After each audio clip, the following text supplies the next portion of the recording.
never should have marked that plot for inspection, but the soil looked wrong, and I couldn't ignore it anymore. My name is Albert Crane, though everyone here calls me Al.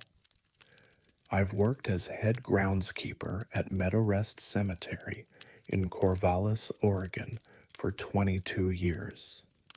I know every corner of these 73 acres, every oak tree and hedgerow, every section marker and drainage grate. I know which graves settle faster in spring rain and which stones need releveling after winter frost. I know the sound of gravel under a hearse's tires and the smell of fresh cut grass over century old earth. This place has rhythms, patterns, rules that don't break. Until row 9C, plot 14. It started on a Tuesday morning in early September. I was making my usual rounds with the utility cart, checking for sunken plots and trimming overgrowth along the older sections. Row 9C sits near the eastern fence line, shaded by 3 mature maples that drop leaves early.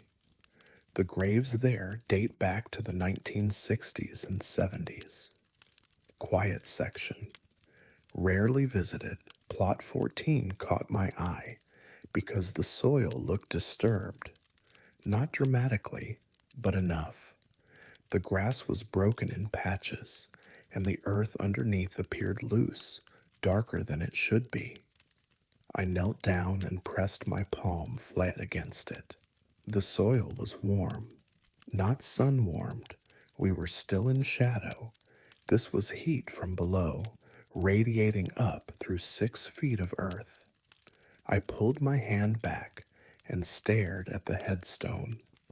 Margaret Louise Holloway, died February 9th, 1973. The stone was clean, no flowers, no signs anyone had visited recently. I made a note in my logbook and moved on. Probably an animal burrow, I told myself. Raccoons, maybe a groundhog. It happens. The next morning, the soil was disturbed again. Fresh this time.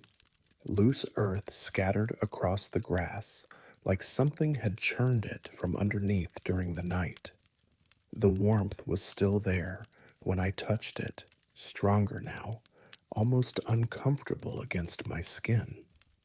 I checked the security camera footage from the east gate. Our system covers the main pathways and entrance points, and row 9C sits within range of camera 4.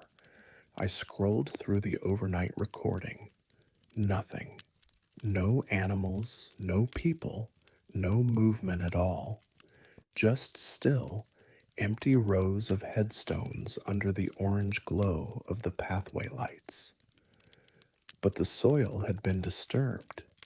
I'd seen it with my own eyes. By Friday, it was happening every night.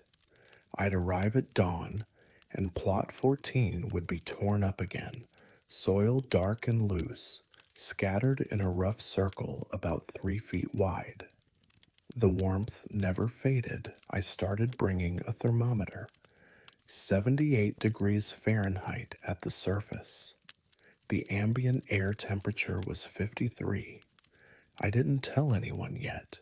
Didn't know what I'd say. There's a hot spot on a 50-year-old grave? They'd think I'd lost it. On Sunday, I stayed late. The cemetery closes to visitors at dusk, and I usually leave by 6. That evening, I parked my cart near the maintenance shed and walked back to row 9C on foot. I wanted to be there when it started, whatever it was. The sun dropped below the tree line. The shadows stretched long and thin across the graves. I stood about 20 feet from plot 14, just watching. At 6:42, I heard it, a soft, rhythmic sound, scraping, dragging, like something moving through soil. It came from below, muffled and distant, but unmistakable. I took a step closer. The sound stopped. I froze. Silence. I took another step. Nothing. I walked slowly toward the grave, my boots crunching on the gravel path. The sound started again the moment I stopped moving. Scrape, drag, scrape. Steady, deliberate, patient. It was coming from directly beneath the plot. I should have left. I should have called the police, the cemetery director, someone. Instead, I knelt down and pressed my ear close to the ground. The warmth hit me first, then the smell. Not decay, something earthier, older, wet soil and minerals, and something faintly metallic. I stayed there, listening, my cheek nearly touching the grass. 3 sharp knocks, not scraping, not digging, 3 distinct, deliberate knocks from below, so close it felt like they rattled through the ground and into my skull. I jerked back, my heart slamming against my ribs. The sound stopped. The warmth pulsed once, intensely, then faded to its usual low heat. I stood up fast, nearly tripping over my own feet, and backed away toward the path. I didn't run. I'm not sure why. Maybe because running would have made it real in a way I wasn't ready for. I walked, fast, hands shaking. I didn't look back. The next morning, I brought Tom Ruiz, our assistant groundskeeper, with me. I needed a witness. We walked to row 9C together, and I pointed at plot 14. The soil was disturbed again, torn up, loose, warm. Tom crouched down and touched it. That's weird, he said. Feels like a heating vent or something. There's no vent, I said. Then what is it? I didn't answer. I checked the footage again. Nothing. We checked the burial records. Margaret Holloway, single depth interment, sealed vault, no complications noted, no exhumation requests, no family paytacked in decades. Tom suggested we dig it up. If something's wrong down there, we need to know. I shook my head. I don't know why, but the idea felt wrong, dangerous even. That night, I stayed home. I couldn't go back. I tried to sleep, but I kept hearing it. Scrape, drag, knock, knock, knock. It's been 3 weeks now. The soil still disturbs itself every night. I still check it every morning. The warmth hasn't faded. Sometimes I hear the knocking during the day, faint and far away, even when I'm working in other sections of the cemetery. I don't go near row 9C after 5 anymore. Neither does Tom. Margaret Holloway's plot is scheduled for groundwork inspection next month. I'll have to be there when they open it. Part of me wants to know what's down there, what's been trying to claw its way up through 50 years of settled earth, but a larger part of me hopes I never find out, because whatever it is, I think it's getting closer to the surface.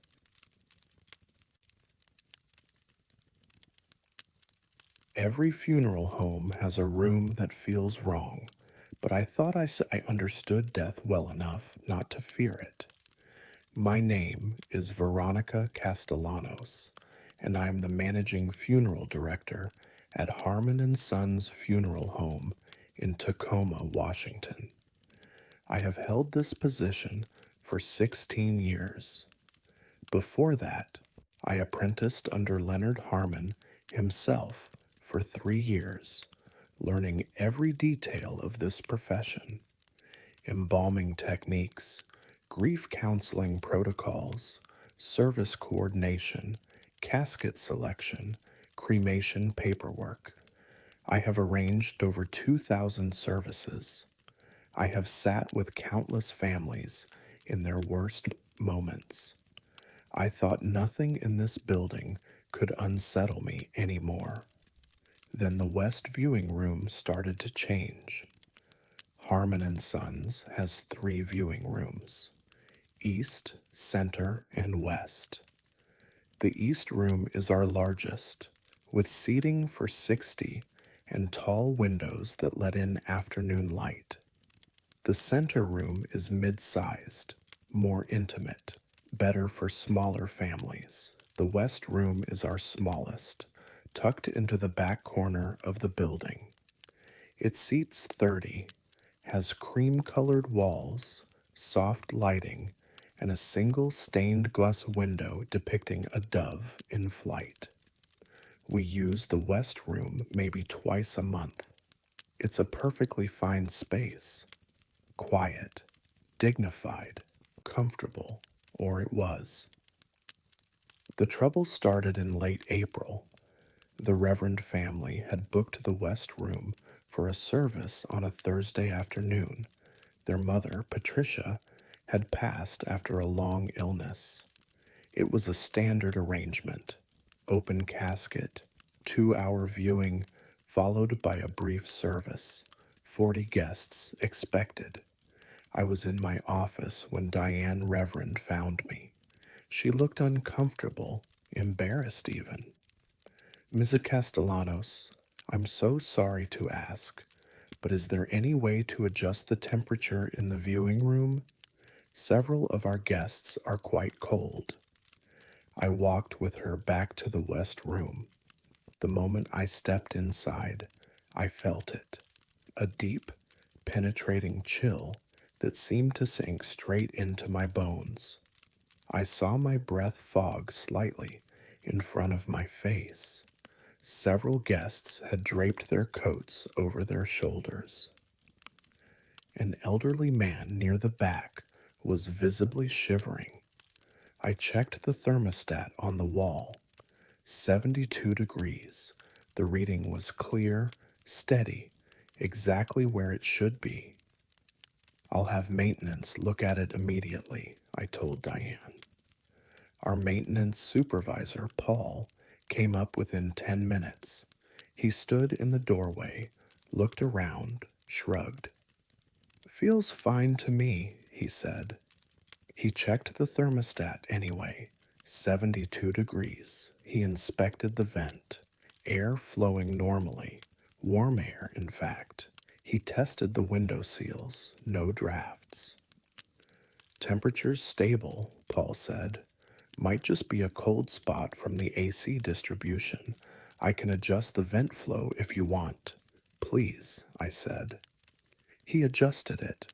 The room didn't warm up. Guests kept their coats on through the entire service. 2 weeks later, we had another viewing in the West Room. The Callahan family. Their son, Michael, had died suddenly in a car accident. It was a harder service. Younger guests, raw grief, people still in shock. Halfway through the viewing, Mrs. Callahan approached me. Her face was pale, eyes red from crying. Is it always this cold in here? She asked quietly. I'd already checked the thermostat before the service started. 72 degrees. But standing there, talking to her, I could feel it again, that bone-deep chill. I flexed my fingers. They felt stiff. I'm so sorry, I said. We're working on the climate control. Let me get you some blankets. We keep spare blankets in the storage closet for exactly this reason. I brought out 6. They were gone within 20 minutes. Guests wrapped them around their shoulders, huddled close together. One woman asked if we could move the service to another room. I stayed in the West Room after everyone left, trying to understand it. The thermostat still read 72. The air coming from the vent was warm against my hand, but the cold was undeniable. I stood in the center of the room and exhaled slowly. My breath misted in front of me, visible and white. That was when I noticed the casket. Michael Callahan's casket had been opened during the viewing. We'd closed it before the family left, as requested, but now, standing alone in the cold, I could have sworn I saw movement near the pillow, just a flicker, a shift in shadow. I walked closer. The casket was closed, sealed, nothing had moved, but I felt watched intensely, uncomfortably watched. I left the room and locked it behind me. The worst incident happened in June. The Preston family, their father, George, had passed peacefully at 87. Large family, warm service, lots of shared memories, and gentle laughter. It was exactly the kind of farewell we hoped to provide. But within 30 minutes of the viewing, people started leaving. Not everyone, just a few at first, then more. By the 1 hour mark, half the guests were gone. George's daughter, Emily, found me in the hallway. She looked shaken. Miss Castellanos, I need to ask you something, and I don't want you to think I'm crazy. Of course, I said. Is there something wrong with my father's body? My stomach tightened. What do you mean? His face. It keeps. I don't know how to describe it. It looks like he's watching us, not just facing our direction, actually watching, following people with his eyes. I felt cold all over, not the room's cold, a different kind. I'll check on him, I said. I walked back into the west room alone. The cold hit me immediately, sharper than ever. I could see my breath in thick white clouds. I approached the casket slowly. George Preston looked exactly as he had when we prepared him. Eyes closed, face peaceful, hands folded over his chest. Nothing had changed. His expression was serene, neutral. There was no movement, no watching, but I couldn't shake the feeling that he was aware of me, that something in the room was aware of me. I closed the casket early, citing family request. Emily didn't argue. The service ended 20 minutes later. The guests left quickly, quietly, like they were relieved to go. I've stopped scheduling viewings in the West Room. When families ask about it, I tell them it's under renovation, climate control issues. It's not a lie. But 3 nights ago, I stayed late to finish paperwork. The building was empty, silent. Around 9 in the evening, I walked past the west viewing room on my way to the restroom. The door was closed, locked, but I felt the cold seeping out from underneath it, spilling into the hallway like fog. I stood there for a long moment, my hand hovering over the doorknob. I thought about opening it. I thought about walking inside and demanding to know what was in there, what presence had taken root in that space. Instead, I walked away, because part of me already knows. Something is in that room, something that watches, that waits, that feeds on the boundary between the living and the dead, and whatever it is, it's getting colder. I don't go near the west viewing room anymore, not alone, not ever, but sometimes, late at night, I hear the thermostat click on, I hear the vents hum. And I know that in that small, cold room at the back of the building, something is breathing.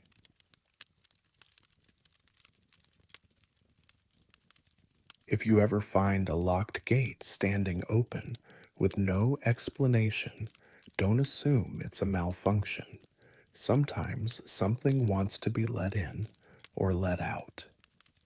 My name is Iris Delgado, and I work as night security supervisor at Restland Memorial Park in Fort Worth, Texas. I have been doing this job for 11 years.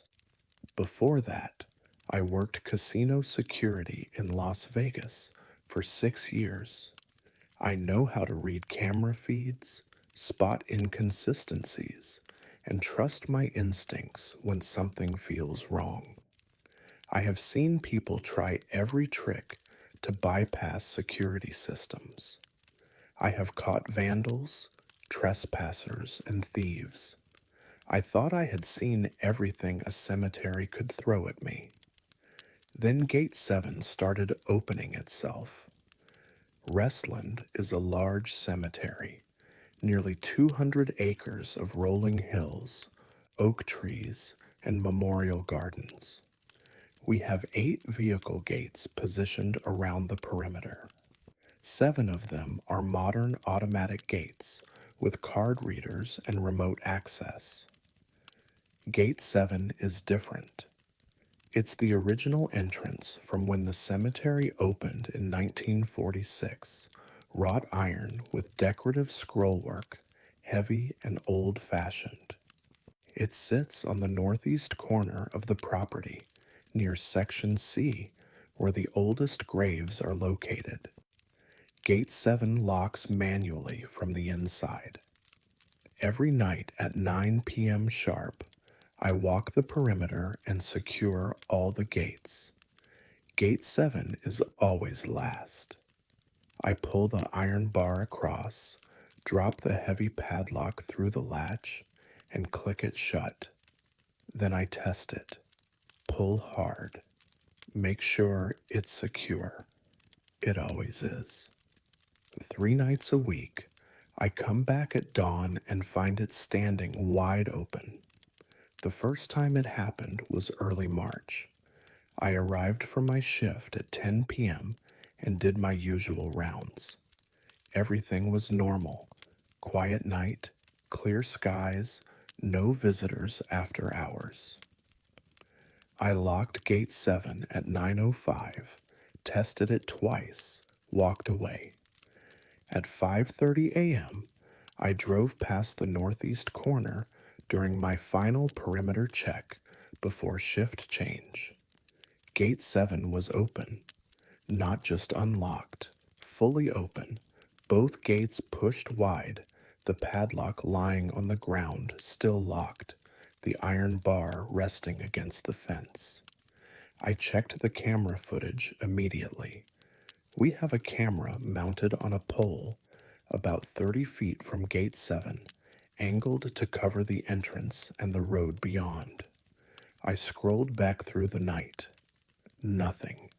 No cars, no people, no movement at all. The gate was closed at 9:05 when I locked it. At 2:47 a.m., the footage showed the gate standing open. No transition, no moment of change. One frame closed, the next frame open. I reported it. My supervisor, Bill, came out to look. He examined the lock, the gate mechanism, the hinges. No signs of tampering, no tool marks, no forced entry. Wind, maybe, Bill said, though he didn't sound convinced. The lock was on the ground, I said, still locked. He didn't have an answer for that. I changed the lock. New padlock, heavier chain. 2 nights later, Gate 7 was open again. Padlock on the ground, still locked, camera footage showed nothing.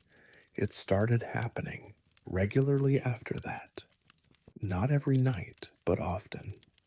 Always Gate 7, always between 2 and 3 a.m., always the same impossible sequence, closed in one frame, open in the next. I started staying closer to that section during my rounds. I'd park my security cart near Section C and watch from a distance. On the nights Gate 7 opened, I never saw it happen. I'd look away for 30 seconds, look back, and it would be open. The air around it would feel different, thicker, colder. One night in late April, I decided to watch the live feed instead. I sat in the security office, camera 4 pulled up on the main monitor, eyes locked on Gate 7. I watched for 3 hours straight. At 2:47 a.m., the gate opened. I saw it this time. Not the gate moving. I saw someone walk through it. A figure, tall, thin, dressed in dark clothing that looked formal, old-fashioned, like a suit from the 1940s or 50s. The figure walked slowly through the open gate, moved down the path into Section C, and disappeared between the rows of headstones. I rewound the footage, watched it again. The figure was there, clear, visible, walking with purpose like they knew exactly where they were going, but the motion sensors never triggered. No alerts, no notifications, nothing. The system logs showed zero activity. I grabbed my flashlight and radio and drove to Gate 7 as fast as I could. My hands were shaking on the wheel. When I got there, the gate was open, just like in the footage. The padlock was on the ground. I stepped through the gate and shone my flashlight down the path. Rows of old headstones stretched out in neat lines, illuminated in patches by the orange pathway lights. Everything was still, silent. I called out. My voice echoed back, flat and empty. I walked about 50 feet into Section C, sweeping my flashlight back and forth. I didn't know what I was looking for. A person, maybe. An explanation. I found neither, but I felt watched, intensely watched. The air was cold, much colder than it should have been in late April. I could see my breath. I heard footsteps behind me, soft and deliberate, the sound of dress shoes on concrete. I spun around. My flashlight beam cut through the dark. No one was there. The footsteps continued, moving away from me now, deeper into Section C. I followed the sound for about 20 feet, then stopped. My instincts kicked in, the same instincts that had kept me safe for 17 years in security work. This was wrong, dangerous. I walked back to my cart and radioed Bill. He was off duty, but he came in anyway. We reviewed the footage together. The figure was there. He saw it too. Probably someone in a costume, Bill said, playing a prank. Motion sensors didn't trigger, I said. He didn't have an answer for that either.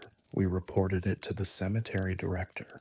She authorized a full security audit, new cameras, upgraded motion sensors, additional patrols. None of it made a difference. Gate 7 still opens 3 nights a week. I still see the figure on camera. Always the same time. Always dressed the same. Always walking into Section C and disappearing. I checked the burial records for Section C. Over 400 graves dating back to 1946. I looked through old newspapers, obituaries, death certificates. I don't know what I expected to find. A name, maybe. A connection. I found dozens of men buried there in the 40s and 50s. Any one of them could be the figure I see on camera. Or none of them. Last week, I stayed in Section C after locking Gate 7. I parked my cart near the path and waited. At 2:47 a.m., I heard the gate creak open behind me. I didn't turn around. I listened. Footsteps, slow, steady, coming closer. The air turned cold. My breath fogged in front of my face. The footsteps stopped about 10 feet behind me. I could feel someone standing there, waiting, watching. I turned around slowly. No one was there, just the open gate, the empty path, the rows of silent headstones. I don't wait in Section C anymore. I lock Gate 7 every night at 9 p.m. and I drive away. I check the footage the next morning, and if it's open, I close it again. I don't ask questions, because whatever walks through Gate 7 at 2:47 a.m. doesn't need a key. It doesn't need permission, and I don't think I want to know where it's going.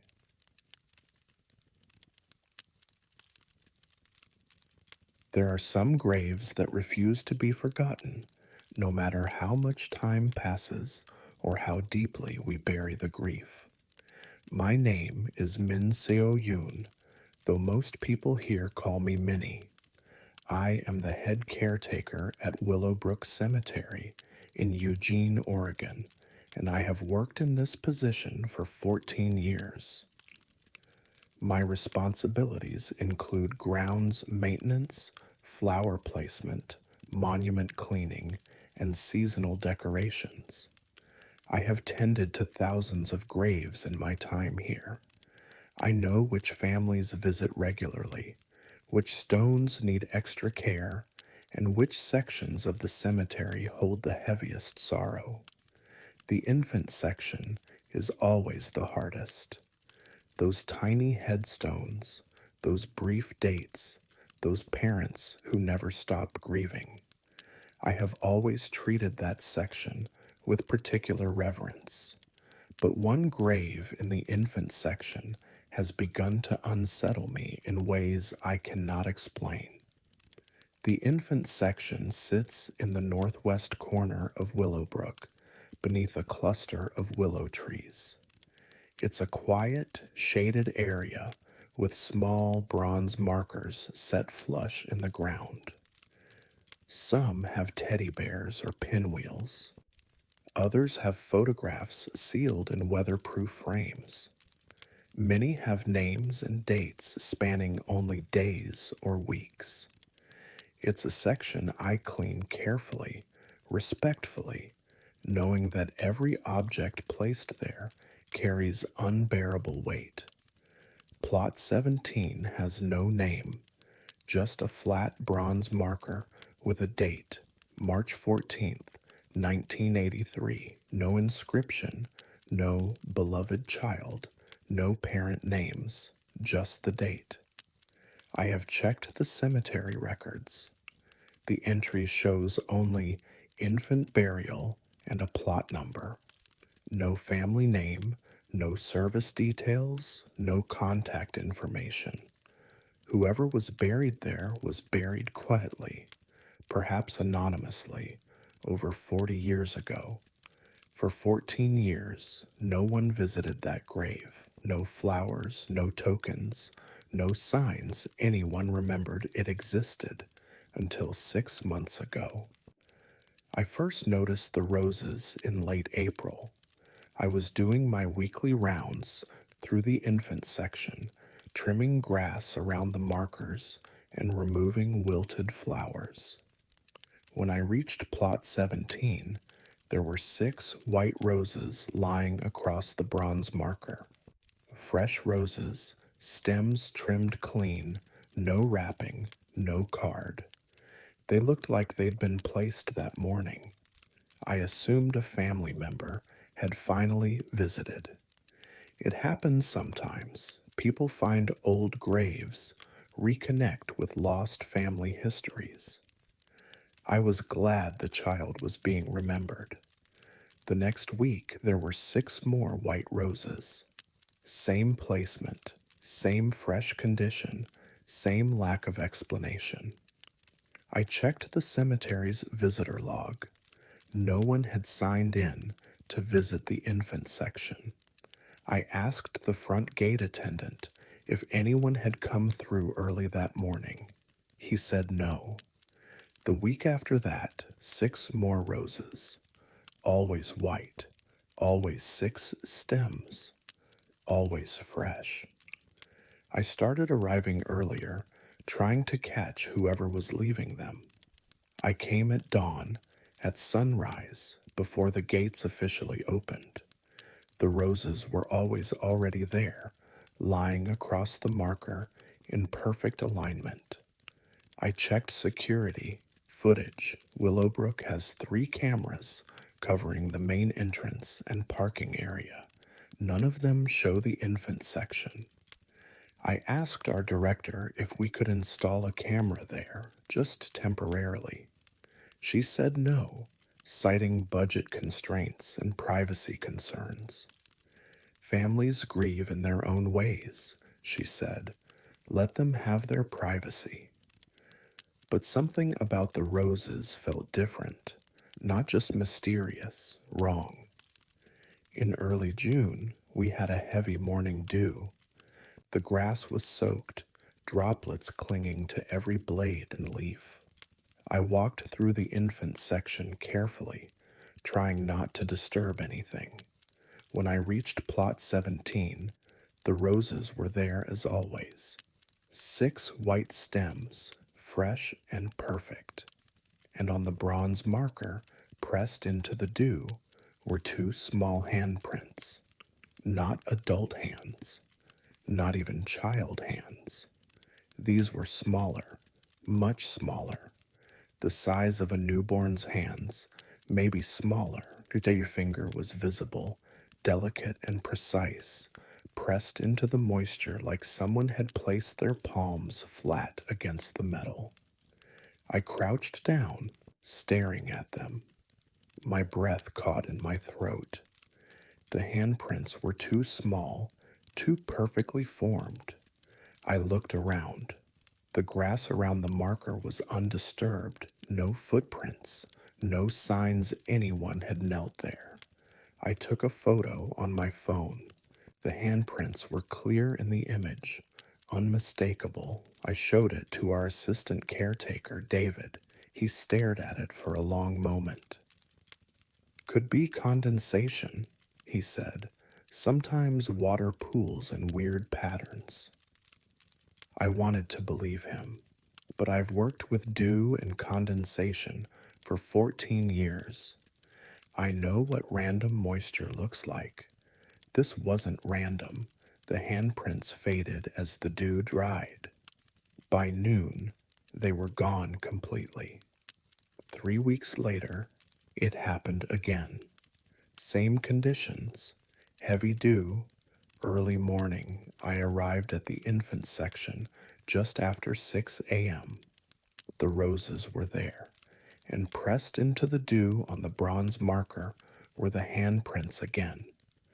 2 small palms, 10 tiny fingers, perfectly formed. This time, I didn't photograph them. I just stood there, staring, my chest tight with something between sadness and fear. I knelt down next to the marker and spoke quietly. I don't know who you are, I said, but I see you. Someone sees you. The air felt still, heavy. I stayed there for a few minutes, then stood up and walked away. The handprints were gone by the time I came back that afternoon. Last month, I decided to do something I probably shouldn't have. I brought my own flowers to plot 17, not white roses. Daisies. I wanted to see if the pattern would change, if whoever left the roses would notice. The next morning, my daisies were gone. In their place, 6 white roses. I've stopped trying to catch whoever leaves them. I've stopped questioning it openly. But I think about it constantly. I think about that unmarked grave, that forgotten infant, that brief life marked only by a date. I think about who might still be grieving after 40 years, or what might still be a seeking acknowledgement from a world that buried it anonymously. 2 days ago, I arrived at work before dawn. The sky was still dark, the air cold and damp. I walked to the infant section with my flashlight, intending to check on a sunken plot near the back. As I passed plot 17, I heard something, a sound, soft, faint, barely audible. It took me a moment to place it, humming, a lullaby, the kind of tune a mother might sing to soothe a baby to sleep. It was coming from the grave. I stopped walking. My flashlight beam shook in my hand. The humming continued for maybe 10 seconds, then faded into silence. I stood there for a long time, listening. My heart pounded in my ears. The willow trees swayed gently overhead. Nothing else moved. I walked away slowly, carefully, like I was afraid of disturbing something fragile. The roses appeared again this morning. 6 white stems, perfectly fresh, lying across the bronze marker. I didn't touch them. I didn't speak. I just knelt there for a moment, acknowledging them, acknowledging whatever presence still visits that grave. Because I think I understand now, someone is tending to that child. Someone who never got to hold them, never got to sing to them, never got to leave flowers on birthdays or anniversaries. Someone who exists somewhere between grief and love, memory and presence. I don't know if it's the mother, I don't know if it's something else entirely, but every week I make sure plot 17 is clean. I trim the grass carefully around the marker. I brush away leaves, and I leave the roses untouched because whatever brings them there deserves that small act of respect, even if I never understand it, even if it terrifies me, because some graves are never truly empty, and some love never stops tending to the ones it lost.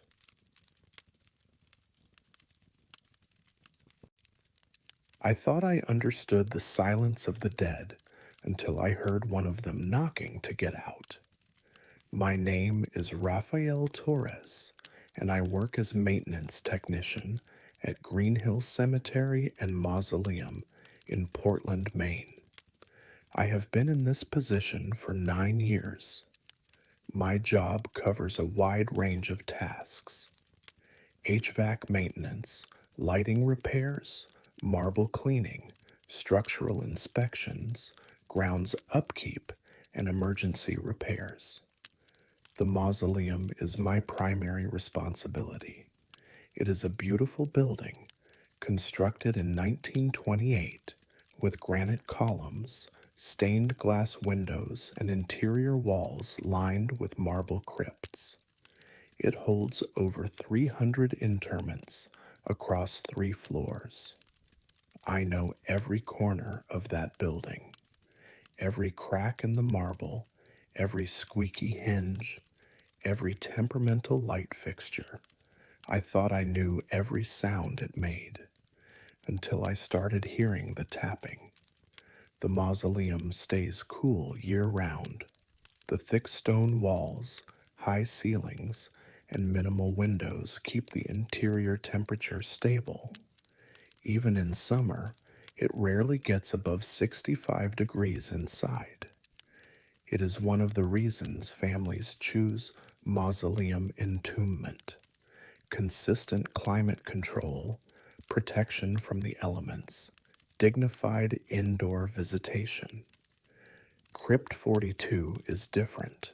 It is located on the 2nd floor, east wing, 3rd column from the entrance. The marble facing is a polished white, same as the others. The nameplate reads Eleanor Jane Whitmore, 1908 to 1961. Simple bronze lettering, no epitaph, no decoration. It looks identical to the dozens of other crypts surrounding it. But Crypt 42 is always cold. Not cool, cold, ice cold. I first noticed it 2 years ago during a routine inspection. I was checking all the marble facings for cracks or moisture damage, running my hand along each one, feeling for temperature inconsistencies that might indicate a seal problem. Most of the marble felt neutral, slightly cool to the touch. When I pressed my palm against Crypt 42, I jerked back. It felt like touching a freezer door, shockingly cold, cold enough to sting my skin. I checked the HVAC system, temperature set at 63 degrees, airflow normal, no vents positioned near Crypt 42, no drafts. I used an infrared thermometer. The marble surface read 41 degrees Fahrenheit. The crypt directly above it read 64. The crypt directly below read 62. No explanation, just cold. I reported it. My supervisor, Tom Brinker, came up to see. He touched the marble, frowned, took his own temperature reading. Same result, 41 degrees. Seal might be compromised, Tom said. Could be letting in cold air from the outer wall. There's no outer wall on this side, I said. This is interior. He checked the structural plans. I was right. Crypt 42 backed against an interior corridor wall. No exterior exposure. No reason for the cold. We'll monitor it, Tom said. We did. The cold never changed. Winter, spring, summer, fall, 41 degrees. Always. The tapping started. 6 months ago, I was doing my evening rounds, which I do 3 times a week after the mausoleum closes to visitors. Checking doors, lights, making sure everything is secure for the night. It was early November, around 6:30 p.m. Dark outside, quiet inside. Just me and the rows of silent crypts. I was on the second floor, east wing, walking slowly down the corridor with my flashlight. I heard it clearly. 3 distinct knocks. Tap, tap, tap. Slow, rhythmic, deliberate. I stopped walking. The sound stopped. I waited. Silence. I took a few more steps. The knocking started again. Tap, tap, tap, coming from somewhere close. I traced the sound to Crypt 42. I stood directly in front of it, listening. The knocking came again. 3 taps, evenly spaced, unmistakable. It was coming from inside the crypt. My pulse spiked. I pressed my ear against the cold marble. The knocking repeated, louder now, close, like someone was on the other side, knuckles rapping against stone. I stepped back fast. My breath came short and sharp. I stared at the marble facing. Eleanor Jane Whitmore, 1908 to 1961, entombed over 60 years ago, sealed, verified. No air gets in, no sound gets out. The tapping stopped. I left the mausoleum immediately. I did not finish my rounds. I went home, tried to sleep, couldn't.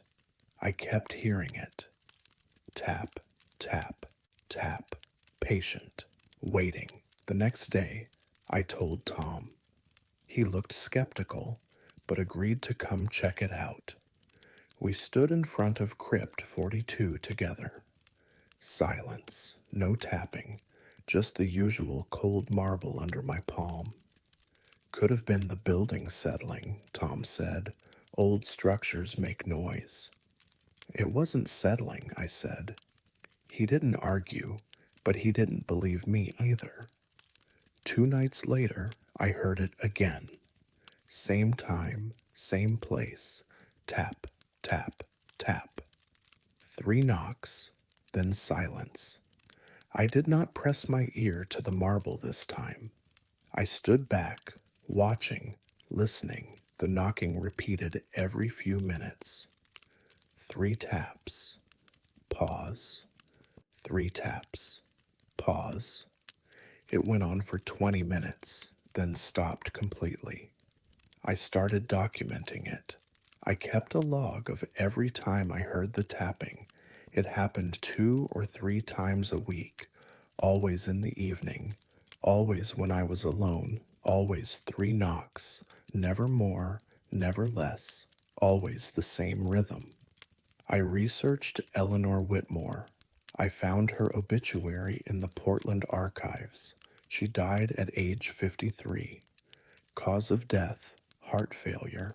Survived by her husband, Robert, and 2 daughters. Service held at Greenhill Chapel. Entombment in the mausoleum. Nothing unusual, nothing that explained the cold, nothing that explained the knocking. In January, I brought a colleague with me during evening rounds, Kevin, another maintenance tech. I wanted a witness. We stood in front of Crypt 42 and waited. 10 minutes passed. Nothing. Kevin was getting restless, making jokes about me hearing ghosts.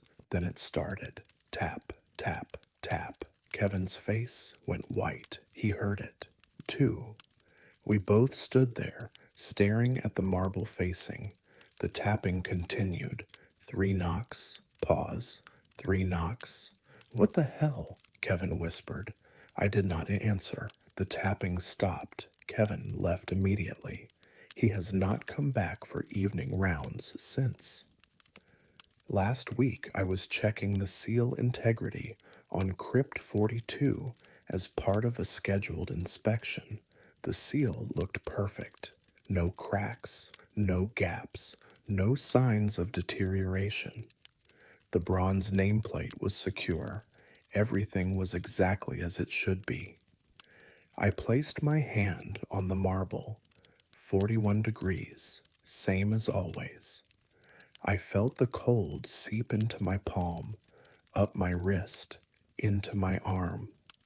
And then I felt something else. A vibration, faint, subtle, but unmistakable, like something was moving inside, shifting, trying to find leverage. I pulled my hand back. My heart had hammered in my chest. The vibration stopped. I've been thinking about Eleanor Whitmore constantly. I've been thinking about what it must be like to be sealed inside stone for 60 years. No light, no air, no sound except your own thoughts. I've been thinking about whether someone could still be aware, still be trying to communicate, still be knocking patiently on the walls of their eternal prison. Tom asked me last week if I wanted to transfer to grounds maintenance. Might be good for you, he said. Get some fresh air. I said no, because someone needs to hear the knocking. Someone needs to acknowledge that Crypt 42 is different, that Eleanor Whitmore is trying to tell us something, that the dead are not always as silent as we believe them to be. Tonight, I will do my rounds again. I will walk past Crypt 42. I will hear the tapping. Tap, tap, tap.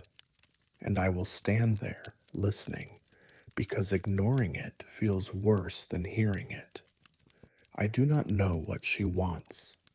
I do not know why she knocks.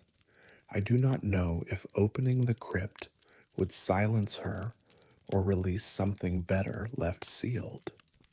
But every time I hear those 3 patient knocks echoing through the marble halls, I wonder if she is asking to be remembered or asking to be freed, and I wonder how much longer I can keep pretending I do not hear her.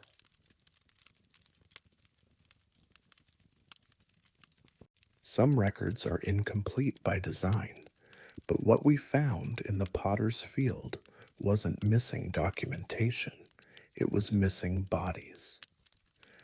My name is Eva Lindstrom, and I work as records clerk and archivist at Riverside Cemetery in Spokane, Washington. I have held this position for 13 years.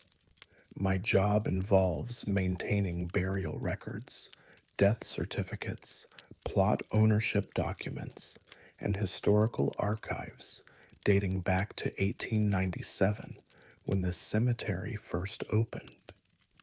I spend most of my days in the records office, a small climate controlled room in the administration building surrounded by filing cabinets, leather bound ledgers, and boxes of documents waiting to be digitized.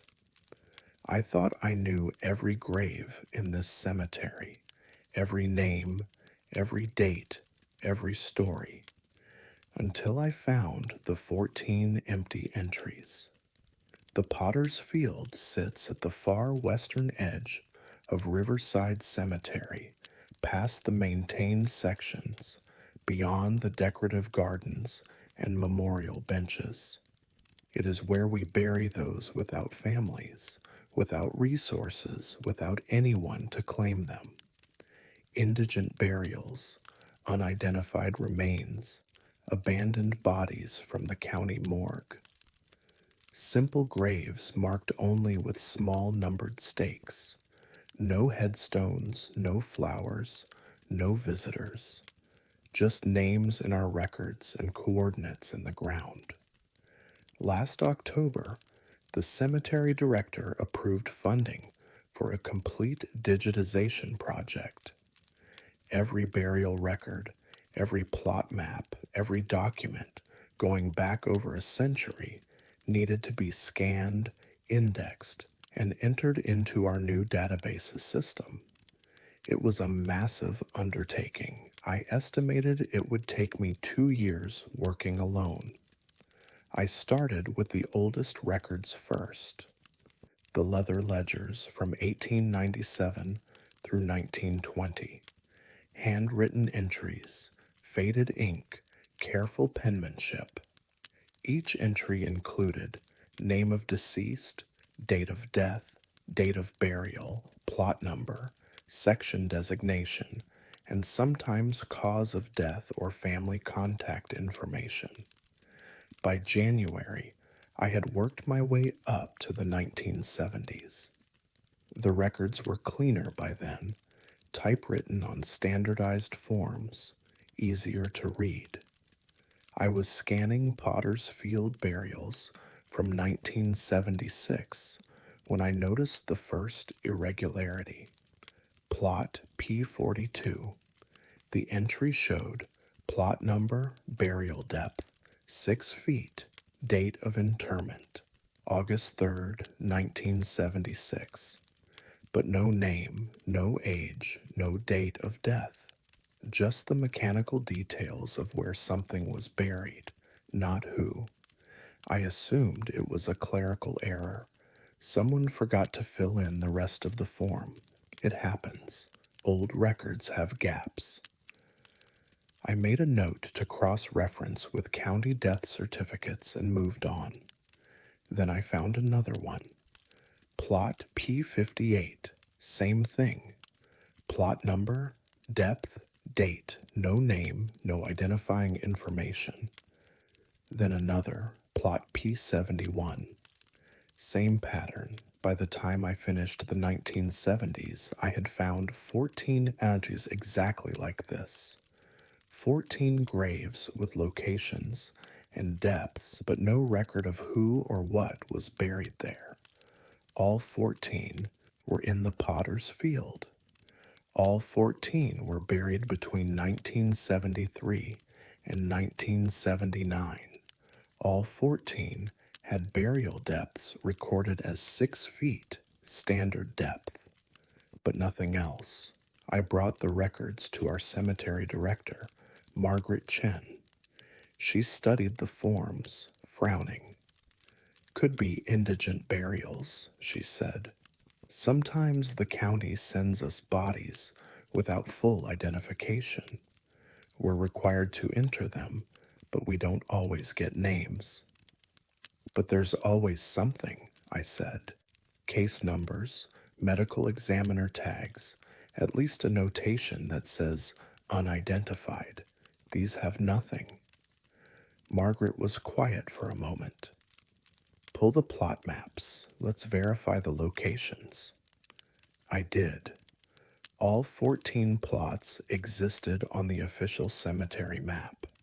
They were concentrated in the southwest corner of the Potter's Field, arranged in 2 rough rows. According to the maps, they should still be there. Margaret authorized a site inspection. We walked out to the Potter's Field together on a cold morning in February. The ground was partially frozen, the grass brown and brittle. We brought a groundskeeper, Daniel, who used a metal probe to locate the grave boundaries underground. We found all 14 plots. The coordinates matched. The spacing was correct. Everything was where it should be, except for one thing. Daniel's probe went straight down 6 feet in every location, with no resistance, no casket, no vault, just soil. Could have decayed, Daniel said. Wood caskets break down eventually. Not in 40 years, Margaret said. Not completely. We'd find fragments, metal hardware, something. We decided to excavate plot P42, just one, to verify. If we found a deteriorated casket or remains, we'd know the records were simply incomplete. If we found nothing, we'd have a different problem entirely. The excavation took most of a day. Daniel and 2 other groundskeepers dug carefully, removing soil in layers, checking for artifacts, fragments, anything that would confirm a burial. At 6 feet down, they found the casket, metal, not wood, a simple county-issued container, the kind used for indigent burials. Dented, rusted, but structurally intact, the lid was open. I stood at the edge of the excavation pit, staring down. Margaret stood next to me, silent.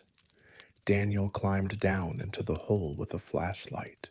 He examined the casket carefully. No body, he called up. Casket's empty. Check for fragments, Margaret said. Clothing, bones, anything. Daniel searched. He ran his gloved hands along the interior. Nothing. It's completely empty, but he paused. His flashlight beam held steady on something inside the casket. The lining's torn, he said.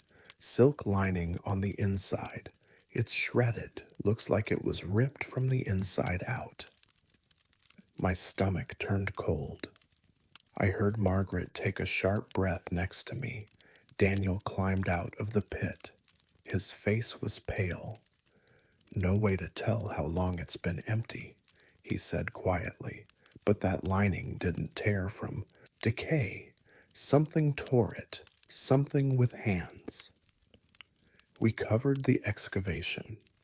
Margaret filed a report with the county. No investigation was launched. The official explanation was administrative error combined with vandalism. Someone had dug up the casket years ago, removed the contents, and we simply never noticed because no one visits the Potter's Field. But that didn't explain the records. 14 graves with no names, 14 entries that documented location and depth, but nothing else. Like someone wanted to mark where they buried something without identifying what it was. And it didn't explain the lining torn from the inside.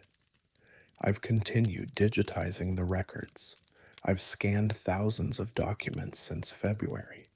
I haven't found any more empty entries. Just those 14, all from the 1970s, all in the potter's field. Last week, I was working late in the records office. It was after 7 p.m., dark outside, the building empty except for me. I was filing physical documents back into their storage boxes when I heard footsteps in the hallway. Slow footsteps, deliberate, coming closer. I walked to the door and looked out. The hallway was empty. The lights flickered once, then steadied. The footsteps stopped. I went back to my desk. I tried to keep working, but I couldn't concentrate. I kept thinking about those 14 graves, those 14 empty caskets, those 14 things that were buried without names and somehow got out. I locked the records office and left early that night. I've started leaving early most nights now, because sometimes when I'm alone in that room, surrounded by decades of death records and burial logs, I hear them. Footsteps in the hallway, slow and patient, like they're searching for something, and I wonder if what we buried in the potter's field is looking for its name.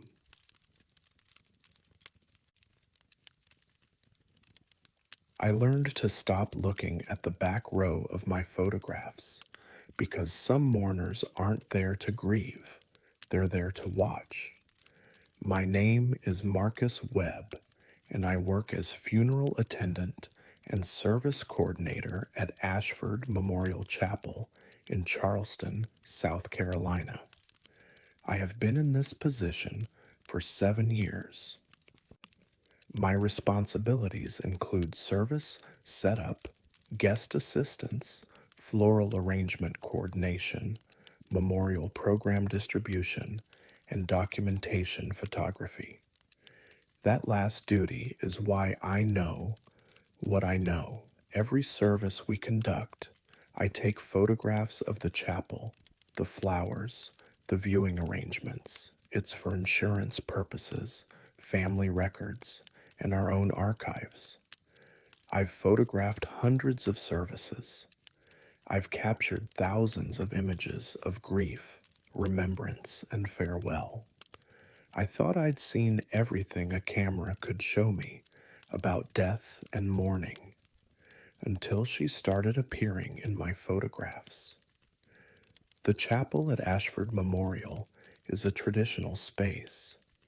Dark wood pews, stained glass windows depicting resurrection themes, soft lighting, a raised platform for the casket or urn. The back row of pews sits about 40 feet from the entrance, partially shaded by an alcove that houses our guest book and memorial table. It's a quiet spot where late arrivals can sit without disrupting the service. I take my photographs at specific moments, before guests arrive, during the viewing, and after the service concludes.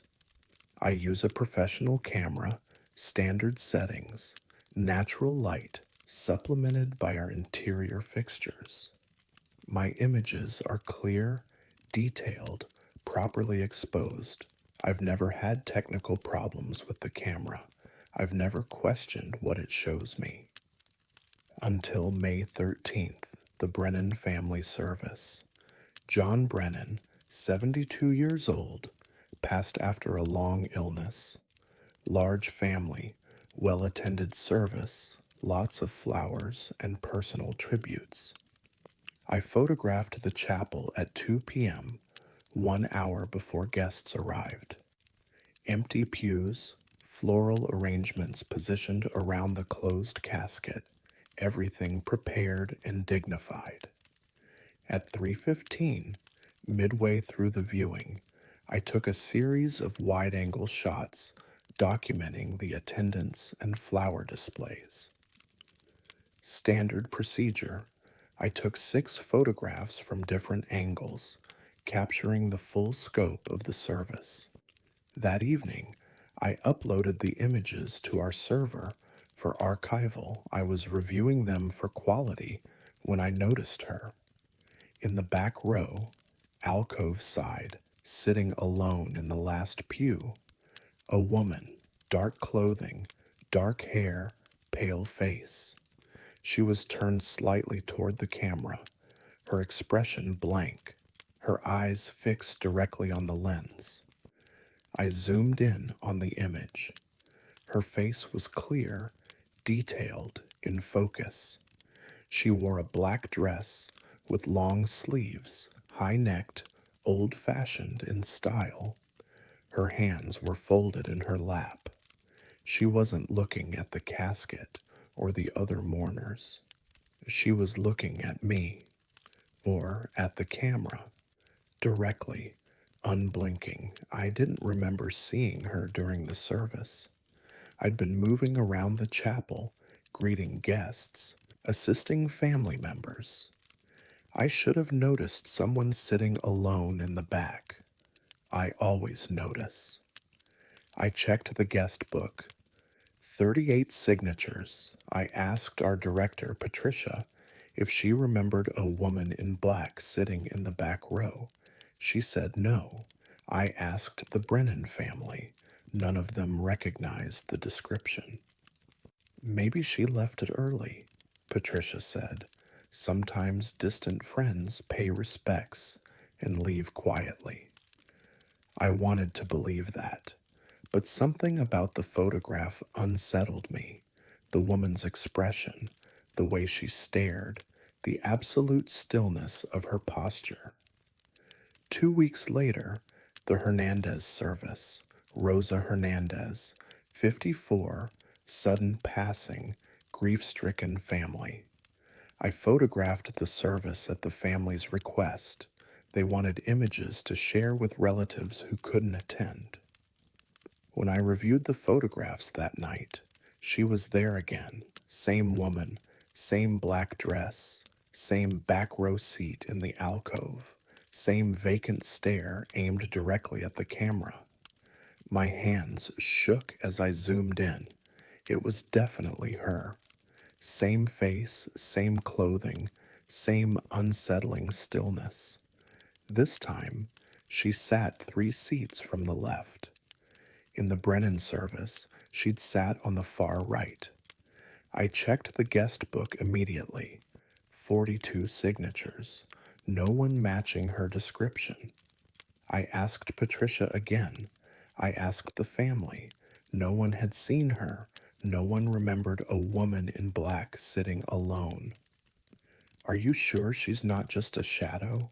Patricia asked, looking at the image on my laptop screen. The alcove is dark. I showed her the zoomed image. The woman's face was perfectly clear, features distinct, eyes visible, fabric texture on her dress apparent. Not a shadow, not a trick of light. A person. Patricia frowned. That's strange, she said quietly. She didn't offer another explanation.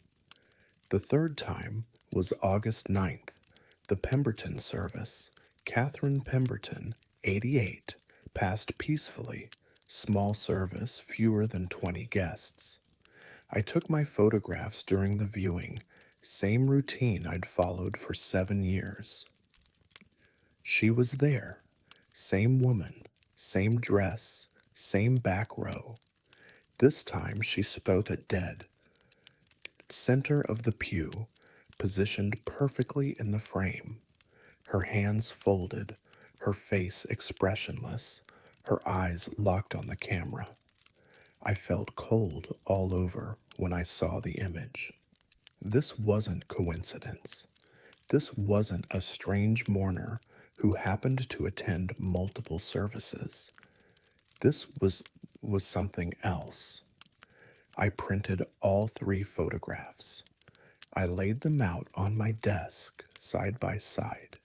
Same woman, identical clothing, identical expression, but three different services, three different families, three different deceased, no connection between them except location. They all used our chapel, and in every photograph, she stared directly at the camera, at me. I stopped taking photographs during services for 2 weeks. I told Patricia the camera needed servicing. She didn't question it. But families started asking for images, and eventually I had to resume. The Morrison service.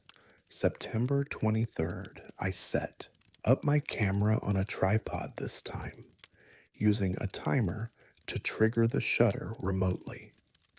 I wanted to see if she would appear when I wasn't physically behind the camera. She did. Same location, same posture, same stare, except this time her head was tilted slightly to the right, as if she was curious about the unmanned camera. I started arriving early to services, watching the alcove, trying to catch her entering the chapel. I never saw her. I stationed myself in the back of the chapel during viewings, keeping my eyes on that last pew. It stayed empty, but when I checked the photographs later, she was there. Last week, the Patterson service. I decided to take a photograph of the back row before guests arrived. I wanted proof that she wasn't physically present, that she only appeared in the images. I set up my camera, aimed it at the empty alcove, and took 3 shots in rapid succession. The chapel was completely empty. I was alone. I saw no one. When I reviewed the images, she was sitting in the back row of all 3 photographs, alone in the empty chapel, staring at the camera, waiting. I haven't told anyone except Patricia. She suggested I stop taking photographs of the back row. Just focus on the flowers and the casket, she said. We don't need full chapel shots. But I can't stop, because I need to know what she wants, why she appears, why she watches. 3 days ago, I was alone in the chapel after a service packing up equipment. I felt watched, intensely watched. I turned around quickly. The back row was empty, but I saw movement in my peripheral vision, a flicker of black fabric, a presence withdrawing into shadow. I left immediately. I didn't finish packing, I just left. Tonight, I'm scheduled to photograph the Chen family service. I've already set up my camera. I've already checked the back row. Empty, as always. But I know when I review the images later, she'll be there, sitting alone, watching me, her eyes vacant and patient, and I wonder what happens when she decides to stop appearing only in photographs.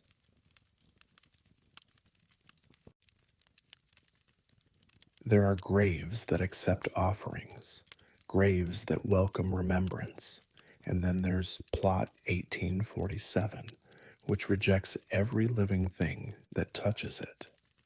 My name is Sana Okafor, and I work as burial coordinator at Elmwood Cemetery in Birmingham, Alabama. I have been in this position for 12 years. My role involves plot sales, burial scheduling, family coordination, memorial placement approval, and grounds monitoring. I interact daily with bereaved families, helping them navigate one of the hardest experiences of their lives. I've learned to be patient, compassionate, and observant. I notice patterns. I pay attention to details others might miss. And I've learned that some graves in Elmwood carry histories that refuse to stay buried. Plot. 1847 is one of them. It sits in Section E, Row 12, about 100 yards from the main chapel. The headstone is simple gray granite with minimal engraving. Evelyn Rose Marsh, 1921 to 1952. No epitaph, no decorative elements, no indication of family or faith, just a name and dates marking 31 brief years. I first noticed the plot 3 years ago during a routine grounds inspection. A family had complained that flowers they'd placed on a nearby grave had been vandalized. I walked through Section E checking for damage or disturbances. Most graves looked normal, flowers in various states of freshness, some wilting naturally, others still vibrant. Plot 1847 had a bouquet of roses lying across the stone. Fresh roses, deep red, clearly placed recently, except they were completely black. Not wilted, not decayed, black. Every petal, every leaf, every stem had turned the color of charcoal. The flowers were brittle, desiccated, like they'd been left in desert sun for weeks. I picked one up. It crumbled in my hand, turning to dark powder. I looked at the headstone. Evelyn Rose Marsh. I didn't recognize the name. I checked our records when I got back to the office. Evelyn Marsh, buried June 14th, 1952. No family contact on file. No active account. No plot maintenance requests in over 70 years. The grave had been purchased by E. Marsh with cash. Single depth burial. No vault. No special requests. I pulled her death certificate from our archived documents. Cause of death, unexplained. Written in shaky handwriting at the bottom of the form. No other details, no attending physician signature, no hospital listed, just unexplained and a date, June 11th, 1952. I filed it away as an oddity. Old records have gaps. The black flowers were probably a chemical reaction, maybe from pesticides or groundwater contamination. 2 months later, I was showing potential plots to the Henderson family. We walked through Section E, discussing options and locations. As we passed Plot 1847, Mrs. Henderson paused. "Those poor flowers," she said, pointing at the grave. Fresh carnations lay across Evelyn Marsh's headstone, completely black, brittle, dead. "That's strange," I said. "Someone must have left old flowers." "They look fresh to me," Mrs. Henderson said. "See, the stems are still green at the bottom." She was right. The stems where they'd been cut were still moist, still green, but everything above that point was black and desiccated, like something had drained the leak out of them while they lay on the stone. I started paying closer attention to Plot 1847. I walked past it every morning during my rounds. At least once a week, sometimes more often, fresh flowers would appear on the grave, and within hours, sometimes within an hour, they would turn black. I tested it myself. One morning in July, I brought a bouquet of daisies from our office arrangement. Bright yellow, freshly cut that morning, healthy and vibrant. I placed them carefully on Evelyn Marsh's headstone at 8 a.m. I came back at 9:30. The daisies were black. Every petal, every leaf. The yellow had drained away completely, replaced by that same charcoal darkness. The flowers were already brittle, already dying. I touched the headstone. It was cold, not cool, cold. The morning temperature was already 85 degrees, but the granite felt like it had been stored in a freezer. I pulled the daisies away and brought them back to my office. Within 20 minutes, they started to recover. Color returned to the petals, not completely, but enough to show they weren't naturally dead. Something about that grave was killing them. I researched Evelyn Marsh more thoroughly. I found a brief obituary in the Birmingham newspaper archives. Evelyn Rose Marsh, age 31, died suddenly at her home. No services planned. Burial at Elmwood Cemetery. No cause of death mentioned. No surviving family. No details about her life or work. Just a name and an ending. I found her address from the 1952 city directory. The house no longer existed, demolished decades ago for a shopping center development. I found no birth certificate, no marriage license, no employment records. Evelyn Rose Marsh existed for 31 years and left almost no trace, except Plot 1847, which refuses to hold life. I've watched families place flowers there, thinking it's a forgotten grave that deserves remembrance. I've watched them return days later, confused by the blackened remains. Some bring fresh flowers to replace them. Those die too, always within hours, always turning that same impossible black. I've tested different flowers: roses, lilies, carnations, daisies, tulips. All die the same way. I've tried artificial flowers. They don't turn black, but they fade. Colors leach out of the plastic within days, leaving them gray and brittle. Last month, someone planted a small rose bush at the base of the headstone. I don't know who. It wasn't approved through our office, but when I found it, it was already dying. Green leaves turning black, stems withering. I tried to save it, transplanting it to another location in the cemetery.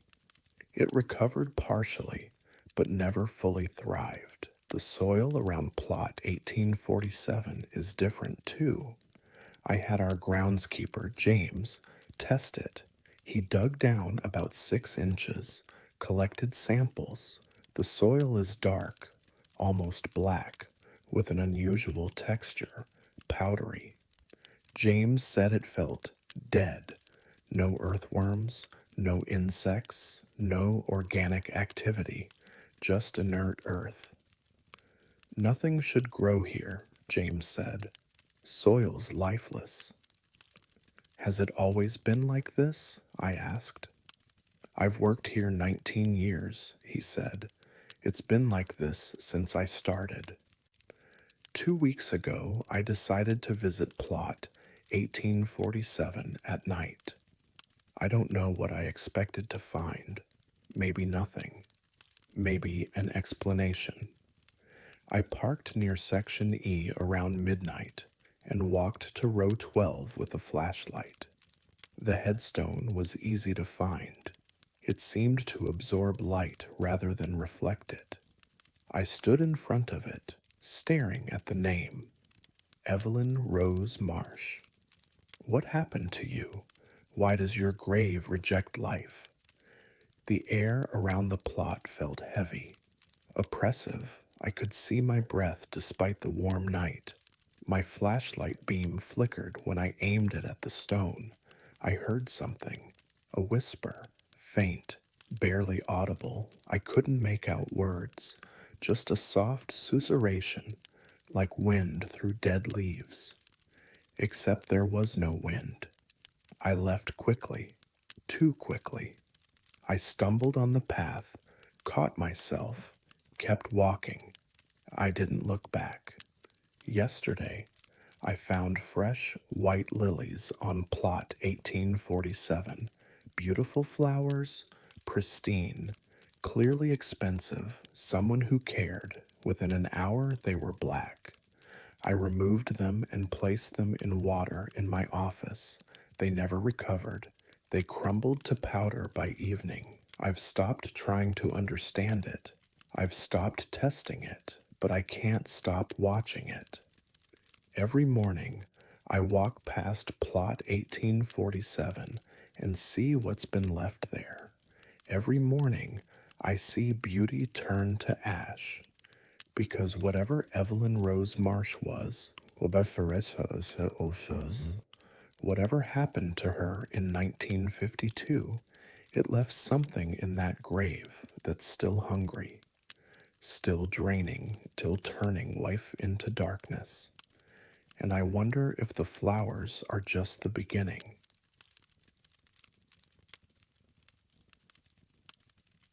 I've transported over 2,000 bodies in my career, but only one has ever sung to me. My name is Glenn Whitaker, and I work as mortuary transport driver for Summit County Coroner's Office in Akron, Ohio. I have been doing this job for 18 years. My responsibilities include body removals from homes, hospitals, nursing facilities, and accident scenes, as well as transport between funeral homes, the coroner's office, and crematoriums. It's quiet work, solitary work, work that requires respect and professionalism. I've seen every kind of death. I've transported infants and centenarians, accident victims and natural passings. I've driven through blizzards and heat waves, day shifts and night shifts. I thought I'd become immune to the weight of it all, the constant proximity to death. Then I started making pickups from Riverside Funeral Home. The smell started in January. Riverside Funeral Home sits on the west side of Akron, a Victorian building that's been operating since 1938. I pick up from there maybe twice a month, usually transporting remains from their facility to the crematorium across town. Standard procedure. I back the van up to their service entrance. They wheel the gurney out. We transfer the deceased to my vehicle. I secure everything properly, and I drive. The first time I smelled it was January 15th, evening transport, just after 7 p.m. The deceased was an elderly woman, natural death, already embalmed and prepared. The Riverside staff loaded her into my van professionally. I secured the gurney, closed the rear doors, and climbed into the driver's seat. The smell hit me immediately.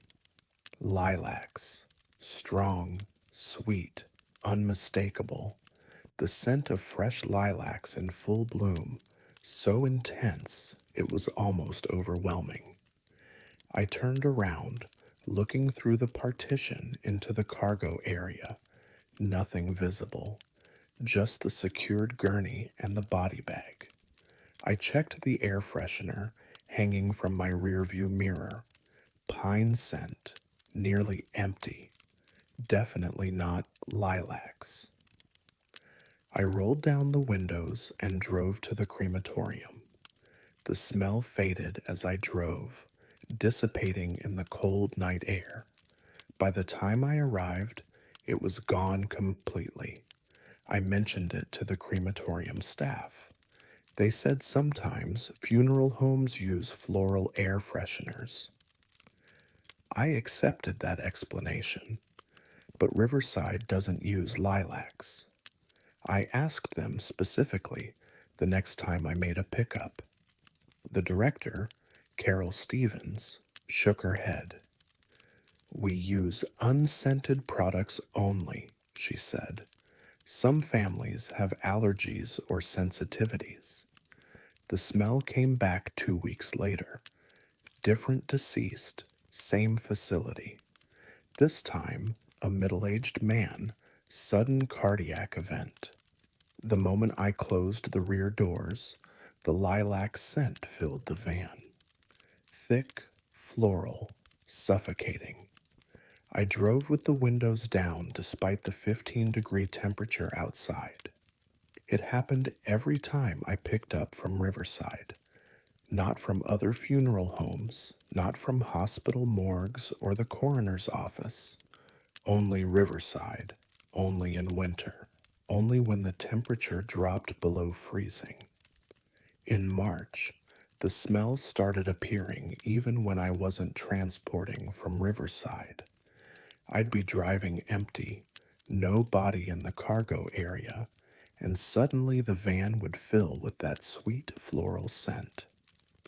It would last for a few minutes, then fade. Always lilacs, always intense, always without explanation. I had the van professionally cleaned. I checked for hidden air fresheners, spills, chemical leaks. Nothing. The van was mechanically sound, no strange odors, no identifiable source for the smell, yet it kept returning. In April, I started hearing her. I was transporting an elderly woman from Riverside to the crematorium. Late evening, quiet roads. The lilac smell was present, as always. I was driving slowly, carefully, respecting the weight of my cargo. About halfway to the crematorium, I heard it, humming, soft, melodic, coming from the cargo area. A woman's voice, gentle and low, humming a tune I recognized immediately, my grandmother's lullaby, the song she used to sing to me when I was a child, when I'd stay at her house during summer visits. An old hymn, In the Sweet By and By. She'd hum it while cooking, while gardening, while rocking me to sleep. I hadn't heard it in over 30 years. My grandmother died when I was 12. I pulled over immediately. My hands shook on the steering wheel. I sat there for a long moment, listening. The humming continued, soft and patient, the melody clear and unmistakable. I opened my door and walked around to the back of the van. I opened the rear doors. The body bag was secure, undisturbed, nothing had moved, but the smell of lilacs poured out like a wave, and the humming stopped abruptly. I stood there in the cold April night, staring into my empty cargo area, my breath fogging in front of my face. The van's interior light cast harsh shadows across the gurney and the body bag. Everything looked normal, professional, routine. But I knew what I'd heard, and I knew that song. I closed the doors and finished the transport. I didn't mention it to anyone. What would I say? I heard humming in my van. They'd think I was losing it. Maybe I was. The humming came back.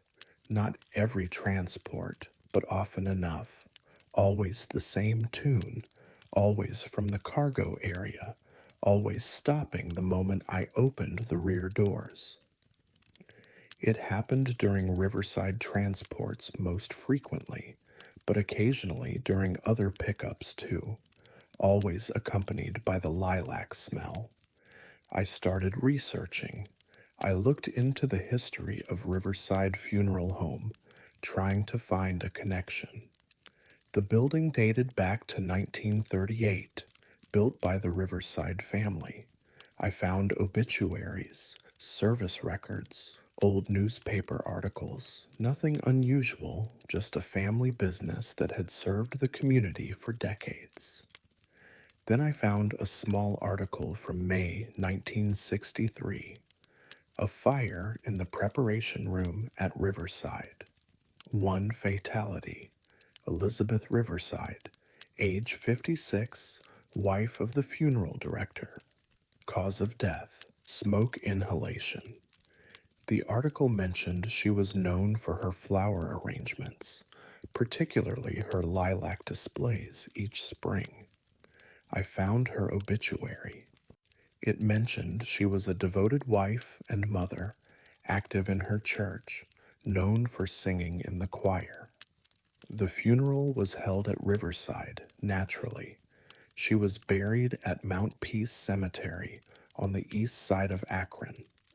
I looked up Mount Peace Cemetery, closed in 1989, grounds sold for commercial development.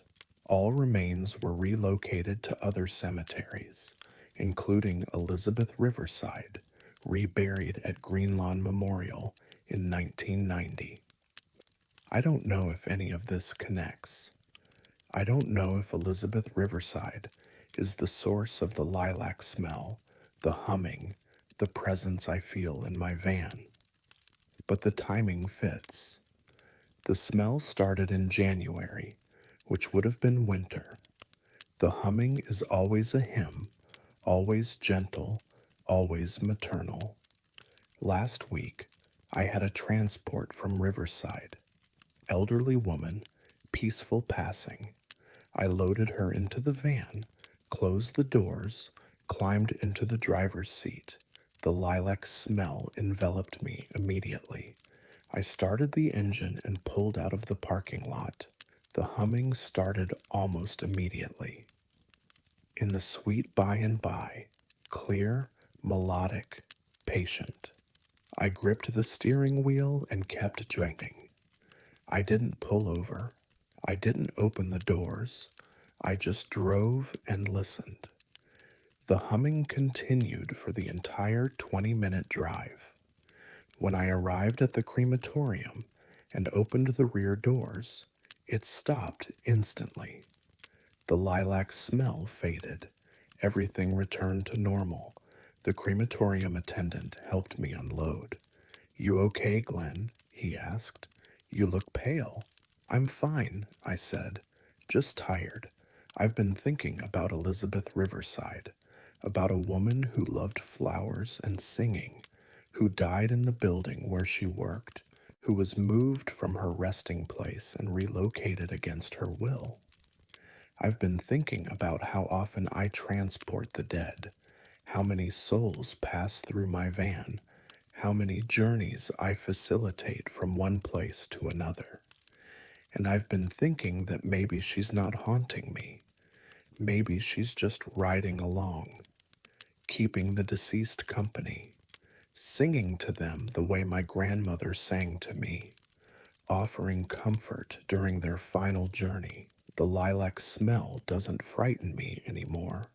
Neither does the humming. I've grown accustomed to it, even found a strange peace in it.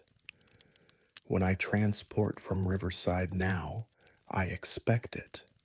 Wait for it even, because if Elizabeth Riverside wants to accompany the dead, to sing them through their final passage, who am I to stop her? I just hope she keeps singing my grandmother's lullaby. It reminds me that even in this work, even surrounded by death, there's still gentleness, still grace, still the sweet by and by. Some birds sing at dawn, but the ones that gather on the north wall don't make a sound. They just watch and wait and leave messages in stone. My name is Tobias Wright, though everyone here calls me Toby. I am head groundskeeper at Crescent Hill Cemetery in Burlington, Vermont, and I have worked in this position for 26 years. I know every tree on these 48 acres, every seasonal pattern, every wildlife behavior. I've seen deer in the early morning, foxes in the evening, hawks circling overhead. I've watched squirrels bury nuts among the headstones and rabbits nest in quiet corners. I understand the rhythms of this place, the way nature and remembrance exist together. But the birds on the north wall have broken that understanding, and I don't know how to make sense of what they're doing. The north wall is the oldest section of Crescent Hill, dating back to 1876. It sits against a low stone barrier that separates the cemetery from a wooded area beyond. The graves there are historical markers now, names and dates from Vermont's past, families long gone, stones weathered by over a century of seasons. 7 graves in particular line up along that wall, all from the same year, 1897. Different families, different months, but the same year. The birds started gathering in September. I first noticed them on a Tuesday morning. I arrive at work around 6 a.m., just before sunrise, to check the grounds before visitors arrive. That morning, as I drove past the north wall, I saw them. Dozens of black birds covering those 7 headstones. Crows, ravens, grackles, they sat motionless, perched on the stones, on the ground around them, on the low wall behind them. Silent, not cawing, not moving, just sitting. I've seen birds in the cemetery before. It's normal. They roost in trees, forage for insects, build nests in spring, but I'd never seen them gather like this, concentrated, deliberate, all on those 7 graves and nowhere else. I drove closer. The moment my truck came within 30 feet, they scattered. All of them, simultaneously, lifting into the air in a black cloud. They didn't fly far. They circled overhead, regrouped in nearby trees, and watched me. I could feel them watching. I walked to the graves. The headstones looked normal. Old granite, weathered inscriptions, moss growing in the carved letters. I checked for food sources, anything that might attract birds. Nothing, just grass and stone and the quiet of early morning. The next day, they were back. Same 7 graves, same silent vigil, same pattern of scattering when I approached.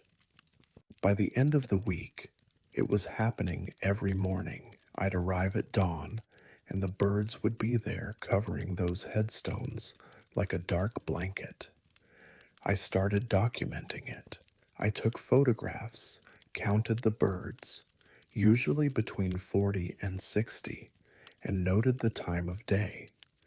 They appeared just before sunrise and dispersed completely by 8 a.m. once visitors started arriving. I researched the 7 graves, different families: Carmichael, Bennett, Hutchins, Price, Weston, Dover, Sullivan. All died in 1897. Causes of death varied: illness, old age, accident. No obvious connection except the year and the location along the north wall. In early October, I noticed the scratches. I was doing routine stone maintenance, cleaning moss and lichen from the older markers. When I reached the Carmichael headstone, I saw fresh scratches in the granite. Not weathering, not natural erosion, deliberate marks carved into the stone. Thin lines, precise, arranged in patterns, numbers. The scratches formed numbers. 10 to 17. I checked the other 6 headstones. All of them had the same scratches. 1017, carved at the same height, the same depth, the same style, fresh enough that the exposed granite underneath was lighter, brighter than the weathered surface. October 17th, 2. Weeks away, I reported it to our cemetery director, Linda Marshall. She examined the stones personally. Vandalism, she said. Kids, probably. I'll file a report. They're too precise, I said. Too consistent. Same depth, same height on all 7 stones. What else could it be? I didn't have an answer. The police came out, took photographs, said they'd patrol the area at night, but the scratches kept appearing, new ones, in the same locations, same numbers, 10 to 17, over and over. The stone underneath the fresh scratches looked almost white, newly exposed, like something had carved through decades of weathering in a single night. I started arriving earlier, 5 a.m., before full dawn. The birds were always already there, perched on the stones, motionless in the pre-dawn gray. I sat in my truck and watched them through binoculars. They didn't peck at the stones. They didn't move at all. They just sat, oriented toward the headstones, like they were reading them. When the sun began to rise, they would shift, all of them moving in unison, turning their heads to face east. Then, as the light strengthened, they'd lift off together and disappear into the woods. October 17th arrived on a Thursday. I didn't know what to expect. An event, maybe. An explanation, something that would make sense of the birds and the scratches and the date. I arrived at 5 a.m. The birds were there, more than I'd ever seen. Hundreds of them, covering not just the 7 graves, but the entire north wall section. A black carpet of silent birds, motionless in the pre-dawn darkness. I got out of my truck slowly. The cold October air bit through my jacket. My breath fogged in front of me. I walked toward the north wall.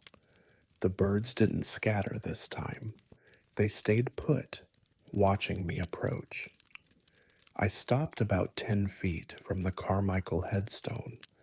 The birds closest to me turned their heads in unison, tracking my movement.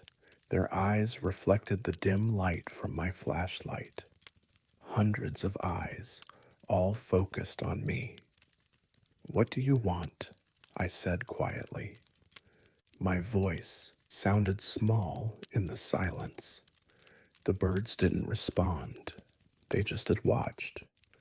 I stood there for maybe 5 minutes, maybe longer. Time felt strange.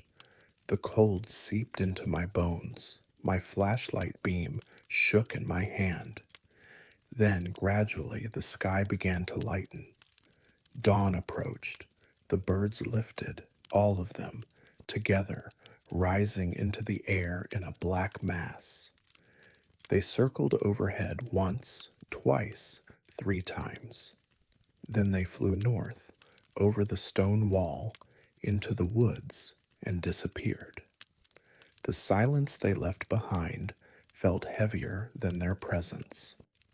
I walked to the headstones. New scratches covered every one, not just 1017 anymore. Full sentences carved in thin, precise lines. We remember. That was all, just those 2 words, repeated on all 7 stones. We remember. I touched the Carmichael stone. The scratches were warm.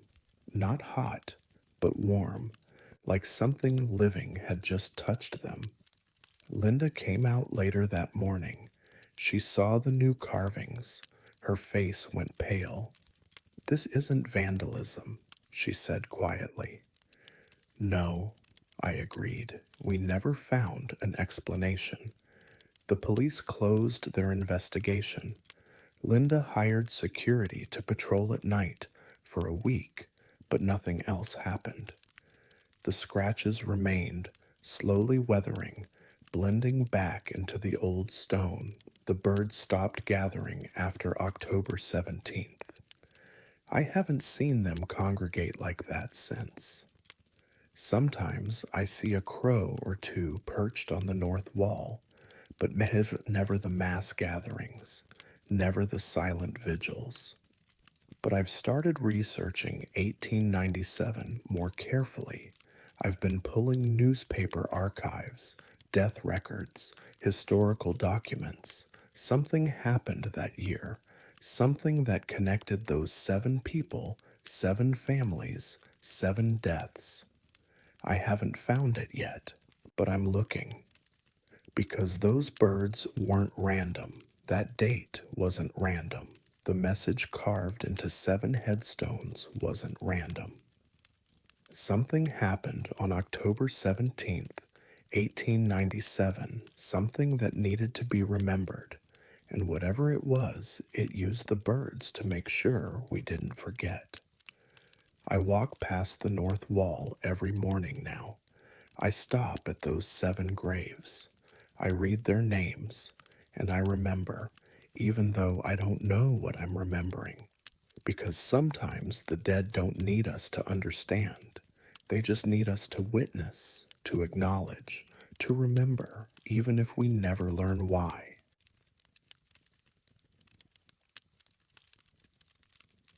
Every cemetery keeps records of who comes and goes, but some visitors refuse to be tracked by anything except ink and footprints. My name is Lucia Martinelli, and I am the cemetery manager at Whitewood Memorial Gardens in Providence, Rhode Island. I have held this position for 19 years. My responsibilities include administrative oversight, family services coordination, ground supervision, security protocols, and records management. I maintain detailed logs of everything: burials, maintenance schedules, visitor patterns, security incidents.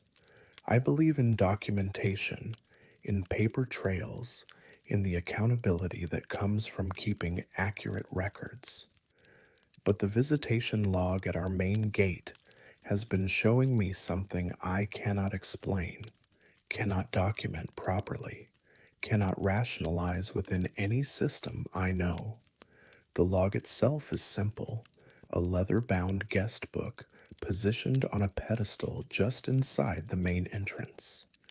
Visitors are encouraged to sign in, though it's not required.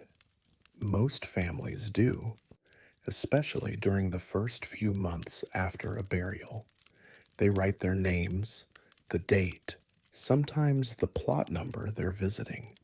It helps us track traffic patterns, understand which sections need more maintenance attention, and occasionally assist families looking for specific graves. I check the log every morning as part of my routine. I've been doing it for 19 years. I know the regular visitors, the seasonal patterns, the handwriting of families who come weekly to tend their loved ones' graves. The first time I saw the name J. Bellamy was November 3rd. I opened the log that morning and found a new entry on the previous day's page. The handwriting was elegant, old-fashioned, written in black ink with careful flourishes. J. Bellamy, 3:15 a.m., Section K. I stared at it. 3:15 in the morning. Our gates close at sunset, around 7 p.m. in November, and don't open until 7 a.m. There's no way anyone could have entered at that hour. The gates are locked, chained, monitored by security cameras. I checked the security footage. Our system records continuously, storing a week's worth of data. I scrolled through the overnight feed from November 2nd. The main gate remained closed and locked from 7 p.m. until 7 a.m. the next morning. No vehicles entered, no people on foot, no movement at all except a fox that crossed through the beam around 2:30 a.m. But the signature was there, fresh ink, clear writing, dated and timed precisely. 3:15 a.m. I asked our night security guard, Paulo, if he'd seen anyone. He worked the overnight shift from 11 p.m. to 7 a.m., doing periodic driving patrols through the cemetery. Didn't see nobody, Paulo said. Quiet night. Did one round at midnight, another at 3, last one at 6. Gates were locked every time. You drove through at 3? I asked. Yeah, 3:05 according to my log. 10 minutes before someone supposedly signed the guest book. I walked to Section K during my lunch break. It's one of our older sections, with graves dating back to the 1940s and 50s. I didn't know what I was looking for. Plot 402 was near the back of the section, beneath a large oak tree. The headstone read, Jonathan Bellamy, 1912 to 1958, beloved husband and father. J. Bellamy, the same name from the guest log. I checked our burial records. Jonathan Bellamy, buried March 27th, 1958. Wife deceased 1983, buried beside him. 2 children listed as next of kin, both deceased now according to our files. No active family contact, no regular visitors in years. The signature appeared again exactly 1 month later, December 3rd. Same handwriting, same time, 3:15 a.m., same impossible entry into a locked cemetery. I checked the footage again. Nothing. Gates closed, no entries, no movement. Paulo's patrol log showed he'd driven through at 3:07 p.m., 8 minutes before the signature appeared. I started staying late on the 3rd of each month, parking near the administration building with a view of the main gate. I wanted to catch whoever was doing this. I assumed it was a prank, somehow. Someone with a key, maybe a former employee, sneaking in to mess with our records. January 3rd, I stayed until 4 a.m. I watched the main gate through binoculars.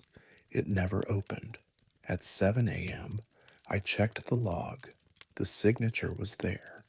J. Bellamy, 3:15 a.m., Section K. This time I walked directly to Section K before anyone else arrived. Fresh boot prints led from the main gate pathway, through the grass, directly to plot 402. Men's work boots, size 10 or 11, deep impressions in the damp morning grass. The prints stopped at Jonathan Bellamy's grave. They didn't lead away. They just stopped, as if whoever made them had vanished from that spot.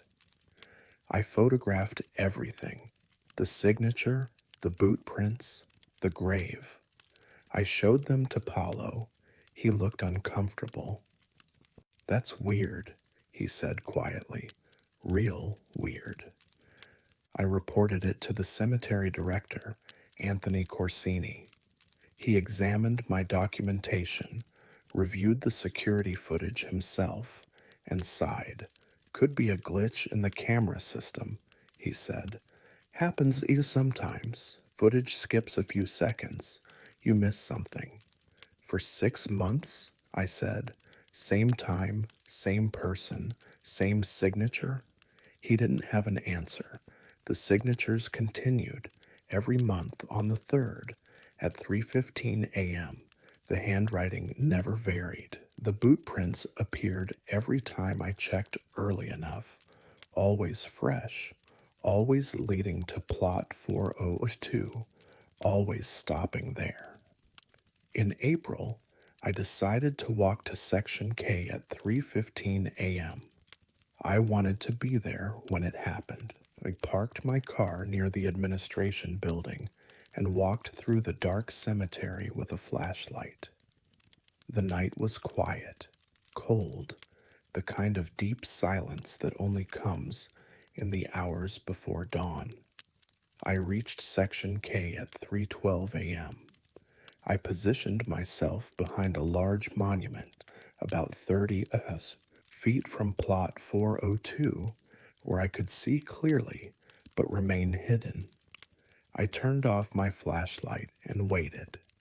At 3:15 a.m. exactly, I heard footsteps, slow, steady, the sound of boots on the paved pathway. I held my breath. The footsteps grew closer, then turned onto the grass, heading directly toward plot 402. I couldn't see anyone. The footsteps were clear, audible, moving through the darkness. But there was no figure, no beam from a flashlight, no visible person. The footsteps stopped at Jonathan Bellamy's grave. I heard a sound like someone kneeling, the rustle of clothing, a soft exhale, then silence, complete silence that lasted maybe 30 seconds. Then the footsteps started again, moving back toward the pathway. They faded into the distance, growing quieter until I couldn't hear them anymore. I stayed frozen behind the monument for a long time after. My heart pounded, my hands shook. When I finally stood and walked to plot 402, I found fresh boot prints in the damp grass. Size 10 or 11, leading to the grave. Stopping there. At 7 a.m., I checked the guest log. The signature was there. J. Bellamy, 3:15 a.m., Section K. I've stopped trying to prevent it. I've stopped trying to catch whoever or whatever is signing our log. Because I think I understand now, Jonathan Bellamy is visiting his own grave. Once a month, at 3:15 in the morning, he walks through our locked gates, signs the guest log with the same elegant handwriting he used in life, walks to Section K, and spends a moment at his resting place. Maybe he's checking on his wife, buried beside him. Maybe he's making sure he's remembered. Maybe he just misses the living world, and this is his way of staying connected to it. I don't know, and I've stopped asking. Because some visitors don't need gates to be open. They don't need security clearance or daylight hours. They just need to be acknowledged, to have their presence recorded, to sign their name one more time, and prove they were here.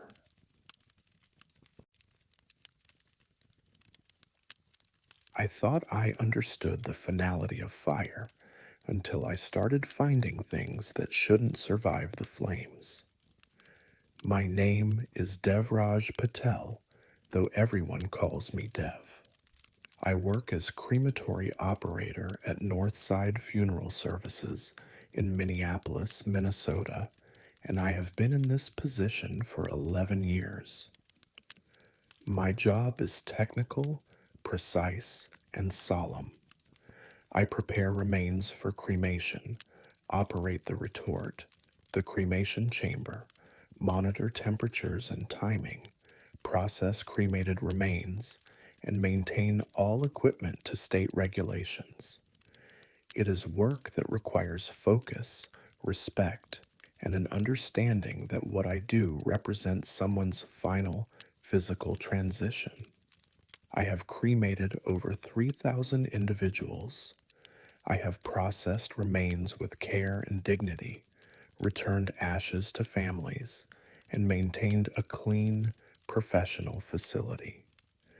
I thought I had seen every aspect of this work, every anomaly, every technical possibility, until objects started appearing. The cremation process is straightforward. The deceased arrives in a combustible container, usually cardboard or simple wood.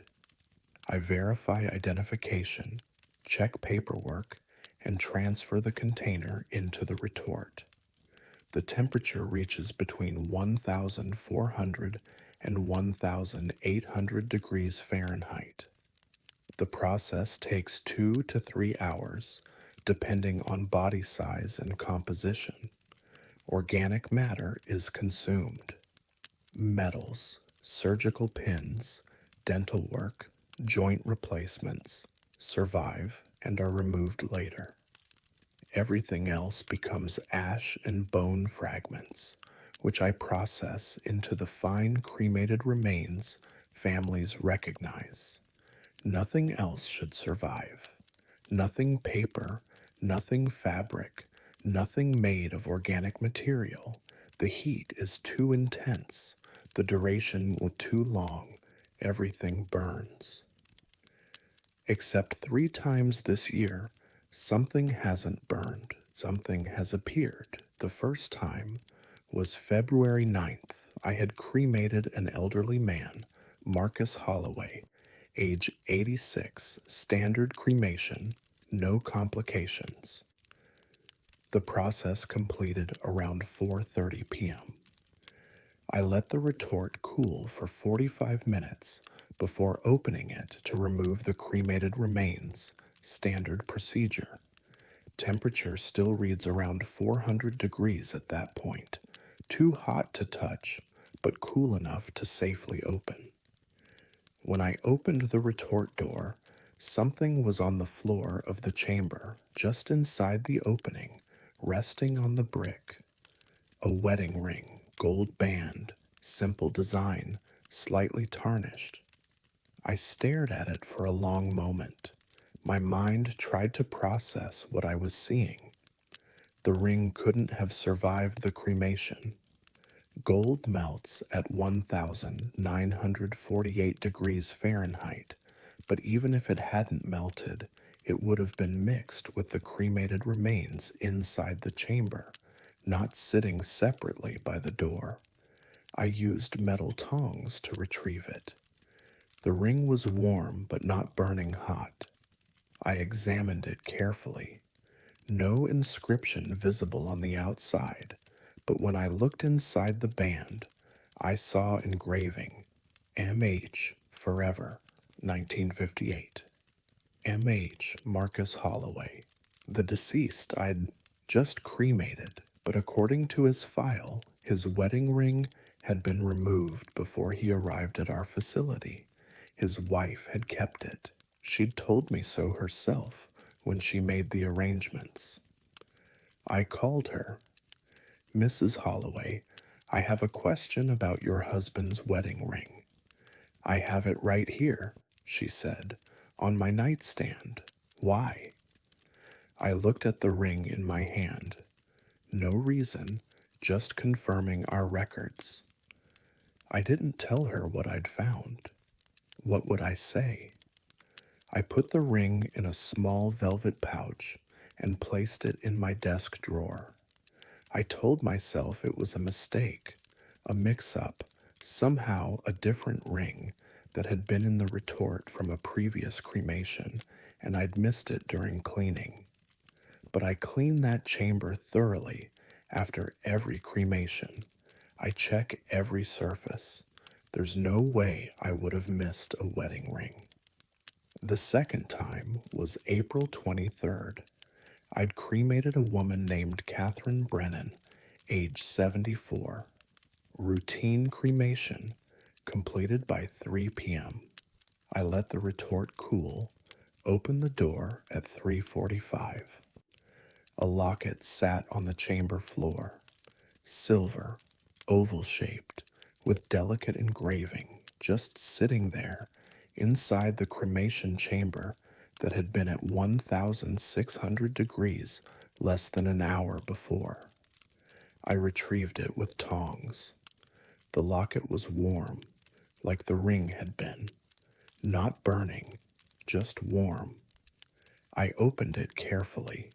Inside were two tiny photographs, somehow intact despite the heat. A man and a woman, black and white portraits from maybe the 1950s. I checked Catherine Brennan's file. No jewelry listed, no personal effects. She'd been in hospice care, arrived at our facility with nothing but the hospital gown and identification bracelet. I placed the locket in the same drawer as the ring. I didn't tell anyone. Who would believe me? The third time was last month, October 7th. James Whitmore, age 62, sudden heart attack. His cremation finished at 2:15 p.m. I opened the retort door at 3 p.m. A folded letter sat on the chamber floor. Paper, white paper, folded in thirds, crisp and intact. Paper should not survive cremation. Paper ignites at 451 degrees Fahrenheit. The retort reaches temperatures 3 times that hot. There is no scenario where paper survives. None. I picked it up with shaking hands. The paper was warm but undamaged. No scorch marks, no charring, no sign of heat exposure. I unfolded it carefully. The handwriting was neat, deliberate. It read, "I forgive you. Rest now." That was all. No signature, no date, no other context. Just those 4 words. I checked James Whitmore's file. No information about family conflicts, no notes about complicated relationships, just standard death certificate information and cremation authorization from his sister. I folded the letter and put it in my desk drawer with the ring and the locket. I've started calling it my collection, though I hate that word. These aren't collectibles, they're evidence of something I don't understand. I've been researching. I've read about cremation anomalies, equipment malfunctions, unexplained phenomena in funeral services. I've found nothing that explains how objects appear in a cremation chamber after the process completes. Nothing that explains how paper survives temperatures that vaporize human flesh.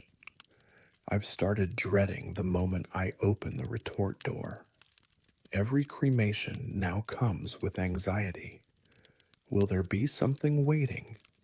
Another object, another message, another piece of evidence that something is using my equipment to communicate.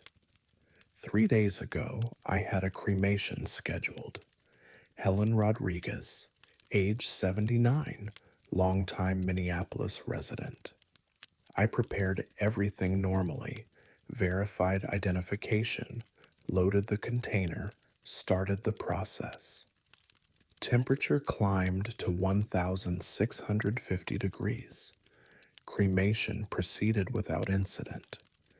When it came time to open the retort door, I hesitated. My hand rested on the handle for a full minute before I could make myself turn it.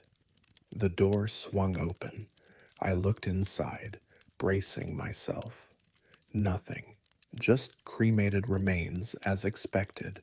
No objects, no messages, no anomalies. Relief washed over me so strongly I had to sit down. But the relief didn't last. Because now I'm wondering, why those 3? Why Marcus Holloway's ring? Catherine Brennan's locket? James Whitmore's letter? What connected them? What made their cremations different? I've pulled their files, comparing everything, different ages, different causes of death. different family situations. Nothing obvious connects them, except all three died without resolving something. Marcus had been estranged from his daughter for 20 years. Catherine's husband had died in Vietnam. Body never recovered. James had a brother who died in a car accident he was driving. Survivor's guilt that never healed. Unfinished business. Unresolved grief. Final messages that needed delivering. I've started leaving my desk drawer open during cremations. I don't know why. Some superstitious part of me thinks maybe if I'm receptive, if I'm acknowledging what's happening, it'll make sense, or stop, or at least give me peace with it. Yesterday, I walked past my desk and the drawer was closed.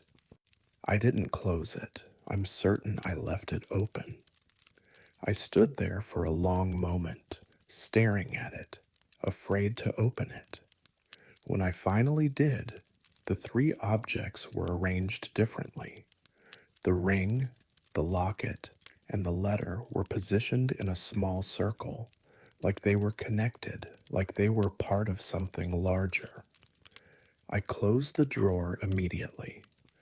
I haven't opened it since, because I think something is using my retort as a doorway, a way to send final messages, deliver lost objects, complete unfinished business, and I don't know if I should help it or stop it.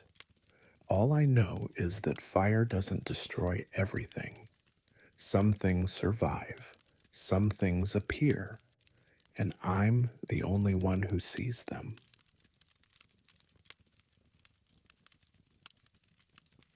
Gardens are supposed to honor the living and comfort the grieving, but the roses in the northeast corner grow for someone else entirely. My name is May Thornton, and I work as horticulturist and memorial garden coordinator at Riverside Memorial Park in Savannah, Georgia. I have held this position for 14 years. My responsibilities include designing memorial gardens, selecting and maintaining plantings, coordinating family-sponsored flower beds, and ensuring the cemetery's landscapes provide beauty and solace to visitors. I understand plant biology, soil chemistry, seasonal cycles, and how to coax life from Georgia's humid, temperamental climate. I have worked with thousands of plants, hundreds of species, countless varieties of roses. I know what's possible in horticulture and what isn't. The roses in the garden corner have taught me that some things grow according to rules I was never taught. The memorial garden sits near the chapel, about 2 acres of carefully designed landscape featuring walking paths, benches, water features, and themed sections where families can sponsor plantings in memory of their loved ones. The northeast corner was designed as a rose garden. 6 raised beds arranged in a semicircle, each bed assigned to different rose varieties based on family preferences and seasonal color coordination. I planted that section 3 years ago. The Hamilton family sponsored the first bed, red roses, classic hybrid teas, chosen to honor their grandmother who loved red flowers. I selected healthy plants from a reputable nursery, prepared the soil properly, planted in optimal conditions. The roses established well, developing strong root systems through the first growing season. They bloomed white, not pale pink that looked white in certain light, not cream, pure white, bright, pristine, impossible white. I examined the plants carefully, checked the variety tags, verified my order records. I had planted red roses, premium red hybrid teas, guaranteed by the nursery, but every bloom was white. I assumed I'd received the wrong plants. Mistakes happen. I contacted the nursery, explained the situation. They were apologetic and sent replacement plants at no charge. I removed the white blooming roses and planted the new red varieties. I watched them carefully throughout the growing season. They bloomed white. The Hamilton family was gracious about it. White roses are lovely too, Mrs. Hamilton said. Maybe it's grandmother's way of choosing her own flowers. I smiled and nodded, but I was deeply unsettled. Plants don't change color based on location. Rose genetics determine bloom color. You can't plant red roses and get white blooms without genetic modification or severe environmental stress, and these plants were healthy, vigorous, producing abundant flowers. The next bed was sponsored by the Chen family, yellow roses for their father, who loved sunshine. I selected a disease resistant variety known for bright golden blooms. I planted them in different soil, in a slightly different location within the corner garden. They bloomed white. By the time I'd planted all 6 beds, red, yellow, pink, orange, lavender, and coral, every single rose bush was producing pure white flowers. Different varieties, different genetic lineages, different nursery sources, all white. I tested the soil, slightly acidic, well draining, nutrient balanced, nothing unusual. I checked for diseases, pests, environmental factors, nothing. The plants were healthy. They just refused to bloom in their intended colors. I started researching historical records for that corner of the cemetery. The memorial garden had been constructed on previously unused land, but the area had been part of the cemetery grounds since Riverside opened in 1941. I found a notation in old maintenance logs. Children's Section, 1941 to 1963, relocated due to flooding concerns. The northeast corner had been the original children's burial section. 22 years of infant and child burials before the area was moved to higher ground after several flooding incidents damaged graves. The children were exhumed and reinterred in the current children's section. The old area was leveled, landscaped, and eventually became part of the memorial garden decades later. But not all records survive administrative changes. Not all graves get properly documented, and not all relocations find every burial. I was pruning the white roses one morning in June when I heard it. A whisper, soft, high pitched, coming from somewhere within the rose bushes. I stopped moving, listening carefully. The whisper came again. I'm still here. I looked around. No visitors nearby, no children playing, no source for the voice. The garden was empty except for me. I'm still here. The voice was small, young, maybe 5 or 6 years old.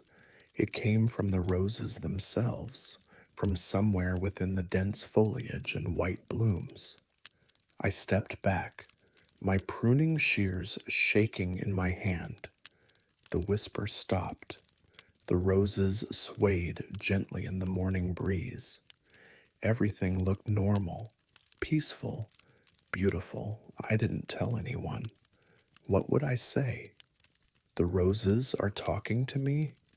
I convinced myself I'd imagined it, stress or fatigue manifesting as auditory hallucinations. But visitors started reporting it too. The first was Mrs. Palmer, an elderly woman who visited weekly to sit in the memorial garden. She found me in my office one afternoon. "Dear, I wanted to mention something," she said carefully. "The rose garden in the northeast corner.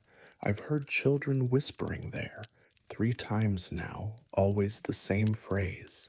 I'm still here. Is there a school group that visits?" "No," I said quietly. "No school groups." She looked at me for a long moment. "I thought maybe I was imagining it. But you've heard it too, haven't you?"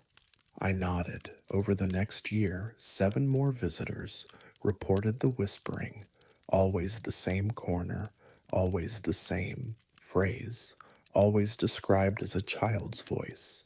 Some heard it once, others heard it multiple times during a single visit. All of them heard the same 3 words: "I'm still here." I contacted the cemetery director, Samuel Ortiz, and explained the situation.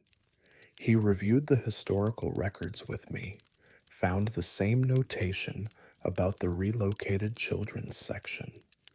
"We should do a ground penetrating radar survey," Samuel said. "If there are unmarked graves, we need to know." The survey took place in September. The results showed 11 anomalies in the northeast corner consistent with small burial sites. 11 children, never relocated, never recorded, never moved when the section was closed. Samuel wanted to exhume and relocate them properly. I argued against it. "They're asking to be acknowledged, not moved again. They're saying I'm still here. They want to be remembered." We compromised. We installed a small memorial plaque in the rose garden in memory of the children at rest in this sacred ground, 1941 to 1963. "You are not forgotten." The whispering didn't stop, but it changed. Now visitors report hearing other phrases: "Thank you," "We remember," "Not alone." The roses still bloom white, every variety, every season, every plant, pure, pristine white. I've stopped trying to change them.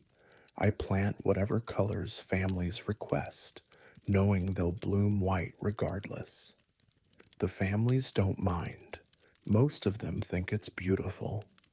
Some say it's appropriate. White for innocence, for children, for souls at peace.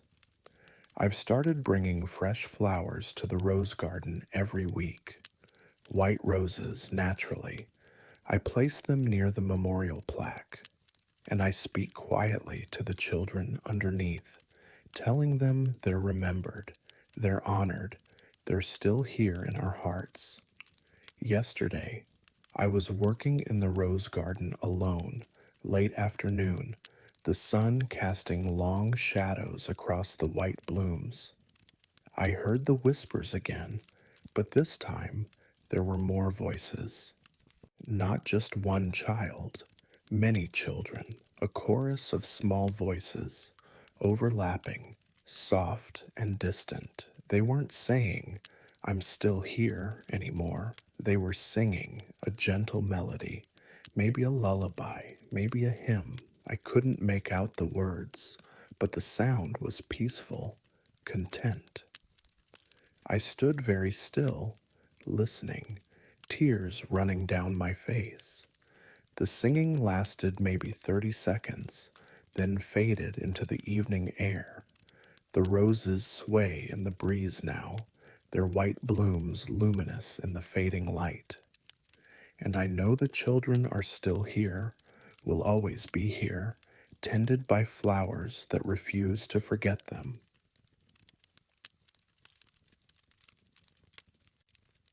Security cameras show movement, but they can't always show what's moving.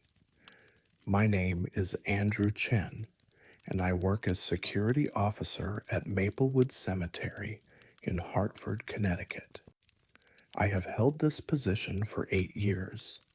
My responsibilities include monitoring security systems, conducting patrols, responding to alarms, and maintaining safety protocols for our 56 acres of cemetery grounds. I work the overnight shift, 11 p.m. to 7 a.m., 5 nights a week. I am alone in the security office during those hours, watching multiple camera feeds, listening to radio silence, keeping watch over the dead and the empty spaces between their graves. It is quiet work, solitary work, work that gives you too much time to notice patterns. And the East Pathway has a pattern I cannot explain. The East Pathway runs along the eastern perimeter of Maplewood, stretching from the main gate to the far northeast corner. It's approximately 600 feet long, paved with brick, lined with maple trees on one side and graves on the other. We installed motion-activated LED lights along the pathway 2 years ago, part of a security upgrade. 10 lights total, evenly spaced, designed to illuminate the path for late visitors or maintenance staff. They activate when they detect movement within 15 feet, stay lit for 90 seconds, then fade out. The system works perfectly. During the day, visitors walking the path trigger the lights in sequence. Maintenance carts, delivery vehicles, even large animals like deer will activate them. The sensors are reliable, properly calibrated, professionally installed. At 11:43 p.m. every night, the lights activate in sequence from south to north as if someone is walking the entire length of the East Pathway. Every single night. Same time, same pattern, same deliberate pace. But the cameras never show anyone walking. I first noticed it during my second week on the overnight shift. I was monitoring the security feed, checking different camera angles, making sure that everything was quiet. At 11:43 p.m., I saw the first light activate on the East Pathway. Camera 6 covers that area. I switched to that feed immediately, expecting to see a person or animal. Nothing. Just the empty brick pathway, illuminated by the newly activated light. Then the second light triggered. I switched to camera 7. Empty pathway. The third light activated. Camera 8. Nothing visible. The lights continued triggering in perfect sequence, moving north along the pathway, each one activating as if something was walking past it, each one illuminating nothing but empty space. I grabbed my flashlight and radio and drove out to the East Pathway immediately. By the time I arrived, all 10 lights had been triggered and were beginning to fade. I walked the entire length of the path, checking for malfunctions, loose wiring, sensor issues. Everything looked normal. The lights were functioning correctly.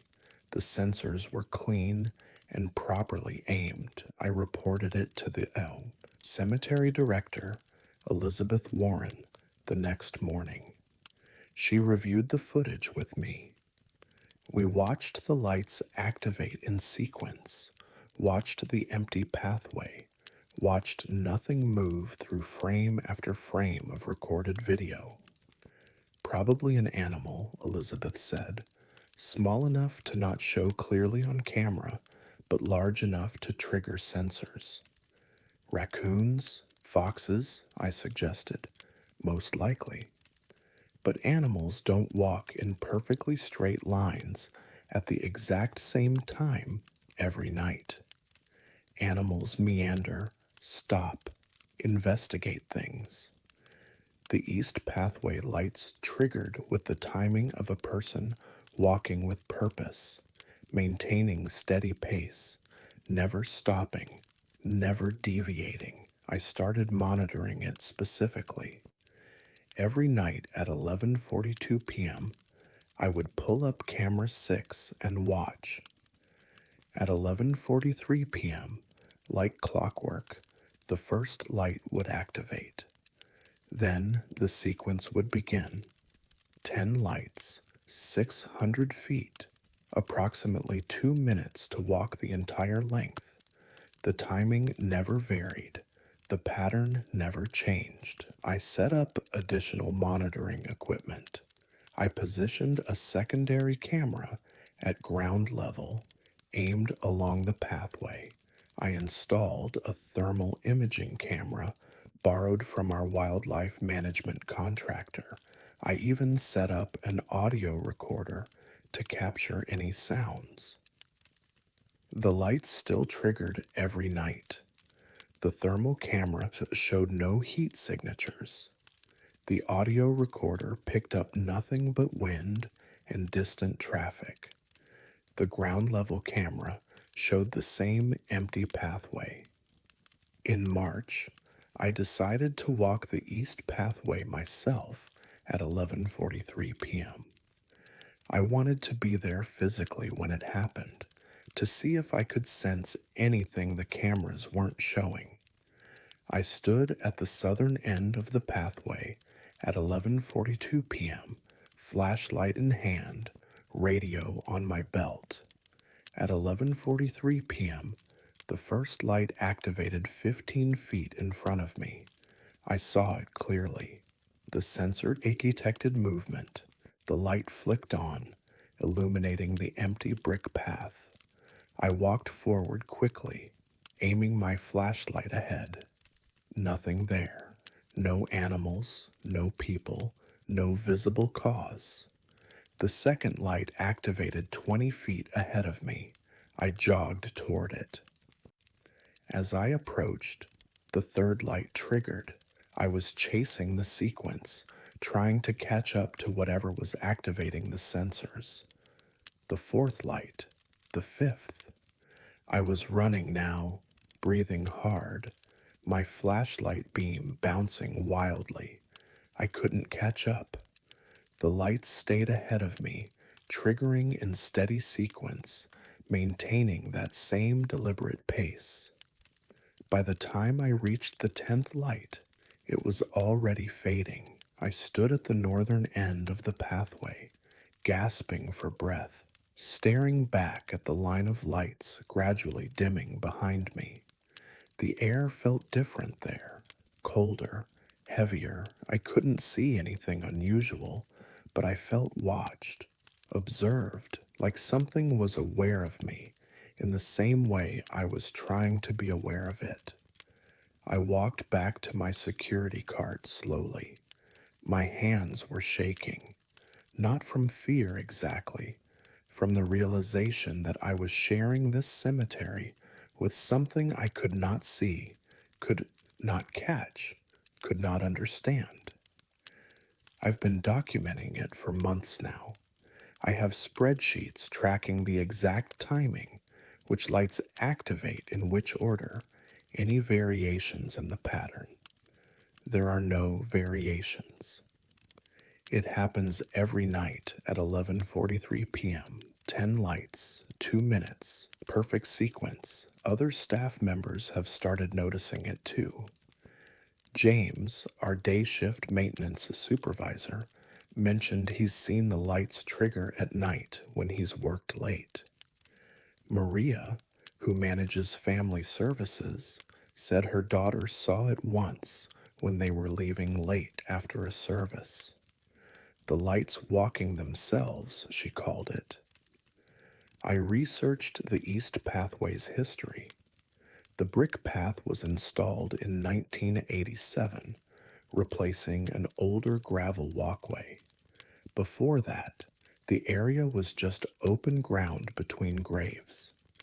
I found a reference in Cemetery Board meeting minutes from 1936 about establishing a formal processional route for services from the chapel to the eastern sections. A processional route, a path designed for funeral processions, for carrying the dead to their final resting places, for the slow, measured walk between life and burial. I started looking at burial records for the graves along the east pathway, over 400 burials between 1936 and present day. I found 47 burials that took place at night. Unusual, but it happens for various cultural or practical reasons. Of those 47, 12 occurred specifically at night during the month of November, and of those 12, 4 were recorded in old ledgers with a specific notation processed via East Walk, 11:45 p.m. 11:45 p.m., within minutes of when the lights activate now. I don't know which of those 4 is walking. I don't know if it's all of them taking turns or if it's one soul making the same journey every night. I don't know if they're going to their grave or coming from it. But I've stopped trying to hatch them. I've stopped setting up additional equipment, stopped chasing the lights, stopped treating this as a technical problem to solve. Now, at 11:42 p.m. each night, I pull up camera 6 and watch. At 11:43, when the first light activates, I say quietly, "Safe travels."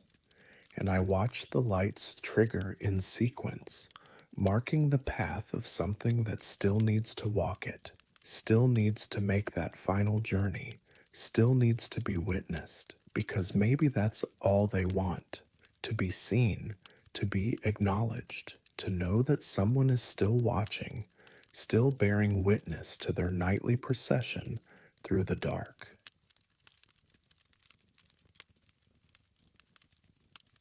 Headstones are supposed to be permanent, carved declarations of a life's beginning and end, but one stone in my care refuses to accept its ending. My name is Briar Sutton, and I work as master stonemason and monument conservator at Greenfield Cemetery in Lexington, Kentucky. I have practiced this trade for 28 years. I learned from my grandfather, who learned from his father, 3 generations of craftsmen who understand stone, respect its permanence, and know how to make words last centuries. I have carved hundreds of headstones, restored monuments dating back to the 1800s, and repaired damage from weather, vandalism, and time itself. I know how granite holds detail, how marble weathers, how sandstone erodes. I know which tools to use, which depth to carve, which techniques ensure legibility for future generations. I thought I understood stone completely. Then the Morrison headstone started fading. The Morrison family first contacted me in January. Their mother, Claire Morrison, had passed the previous November. Her headstone had been installed by a commercial monument company. In December, by mid-January, the engraving was already fading. The letters were becoming shallow, indistinct, barely readable. I drove out to examine it. The stone was gray granite, good quality, properly sealed. The engraving style was simple. Claire Elizabeth Morrison, October 4th, 1953 to November 17th, 2023. Beloved mother and friend. I ran my fingers over the letters. They were shallow, maybe an eighth of an inch deep. Far too shallow for professional work. I assumed the monument company had done substandard work, rushing the job or using inadequate tools. I can re-engrave it properly, I told David Morrison, Claire's son. Deeper cuts, better technique, this won't fade. He hired me immediately. I set up my equipment at the gravesite and began work. I used traditional hand tools for detail work, pneumatic chisels for deeper cuts. I carved each letter to 3/8 of an inch depth, nearly 3 times the original. I worked carefully, precisely, ensuring clean edges and consistent depth. When I finished, the engraving was sharp, clear, professional. It should last 100 years minimum. 6 weeks later, David called me again. The engraving was fading. I didn't believe him at first. 3/8 inch depth doesn't fade in 6 weeks. It's not physically possible, but when I returned to the gravesite, I saw he was right. The letters were shallow again, barely visible, as if they'd been weathered by decades of rain and wind instead of 6 weeks of Kentucky winter. I examined the stone carefully. No signs of vandalism, no tool marks, no chemical damage. The granite itself was intact. Just the engraving had faded, the letters becoming smooth and shallow, as if the stone was healing itself, filling in the cuts I'd made. I don't understand this, I told David. This isn't normal wear. I'll re-engrave it. Again, no charge. Something's wrong with the stone itself. Might need to be replaced. I carved the letters again. This time, I went deeper, 1/2 inch, aggressive depth for a headstone, but I wanted to see if it would hold. I used my best tools, sharpest chisels, most careful technique. 4 weeks later, David called again, fading, again. I returned to the grave. The letters were shallow. I measured them, less than 1/4 inch. I'd carved them at 1/2 inch just a month ago. The stone was actively erasing my work. The monument company needs to replace this stone, I said. There's a defect, something in the granite composition. David shook his head. They already offered free replacement, but when we mentioned it to my sister, she got upset, said Mom's resting under that stone. We shouldn't disturb her. She wants you to keep trying. So I tried again, third engraving. I went as deep as I dared, 5/8 of an inch, deep enough that I worried about structural integrity. I worked for 6 hours, ensuring every letter was perfect, every curve precise. 3 weeks later, fading. This time, when I examined the stone, I noticed something else. The death date had changed. It still read November 17th, but the year was different. Not 2023. 2024. I checked my photographs from previous engravings. In every photo, the date read November 17th, 2023, but the stone now clearly showed 2024. The year had advanced by 1. David, I said carefully when he arrived, when did your mother die? November 17th last year, 2023. You're sure? Of course I'm sure. Why? I showed him the stone. He stared at it for a long moment. That's wrong, he said quietly. That's not what it said before. We reviewed my photographs together. The original date was clearly visible, 2023, but the stone now read 2024. Maybe I carved it wrong, I said, though I knew I hadn't. Easy mistake, getting the year confused. But David pulled out his phone and showed me photos he'd taken weeks ago. In his photos, the date read 2023. The stone had changed on its own. I carved it a fourth time. I restored the correct date, November 17th, 2023. I carved it deeper than ever, 3/4 of an inch, nearly the full depth of the stone. I photographed every stage of the work. I documented everything. 2 weeks later, it had faded again, and the date had changed again, November 17th, 2025. The date was moving forward. Each time I carved it, each time it faded, the year advanced, like the stone was counting down to something, or counting up to something, like it refused to accept the finality of November 17th, 2023. I started researching Claire Morrison. I talked to David, to his sister Angela, to their father who'd been divorced from Claire for 15 years. I was looking for anything that might explain why her headstone was behaving impossibly. David told me his mother had been sick for a long time. Stage 4 cancer, diagnosed in 2021. She'd been given 6 months. She lived 2 years instead, fighting hard, refusing to accept the prognosis. The doctors kept saying, "This is it," and she kept proving them wrong, David said.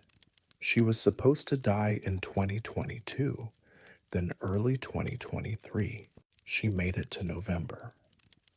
November 17th, 2023, the date her body finally stopped fighting, but maybe her will hadn't stopped. Maybe some part of Claire Morrison was still refusing to accept that ending, still pushing forward, still fighting for more time, and maybe the stone was reflecting that refusal, advancing the date because the woman beneath it wasn't ready to be fixed in time, wasn't ready to be carved in permanent granite with a final ending. Last week I went back to engrave the stone a fifth time. David had stopped calling me. I went on my own, compelled by something I couldn't name. The date now reads November 17th, 2026. 3 years in the future. 3 years past Claire Morrison's actual death. I brought my tools. I set them down next to the headstone. I ran my fingers over the faded letters, feeling the shallow grooves where I'd carved so carefully, so many times. And I couldn't do it. I couldn't engrave it again, because I realized that fighting this stone was like fighting Claire Morrison herself. She'd spent 2 years refusing to die when everyone said she should. Now her headstone was refusing to hold still, refusing to accept permanence, refusing to be finished. Who was I to force that ending? Who was I to trap her in carved granite when she was still fighting for more days, more time, more life? I packed up my tools and left. The stone will keep fading, the date will keep advancing, and I'll let it. Because some endings refuse to be carved in stone.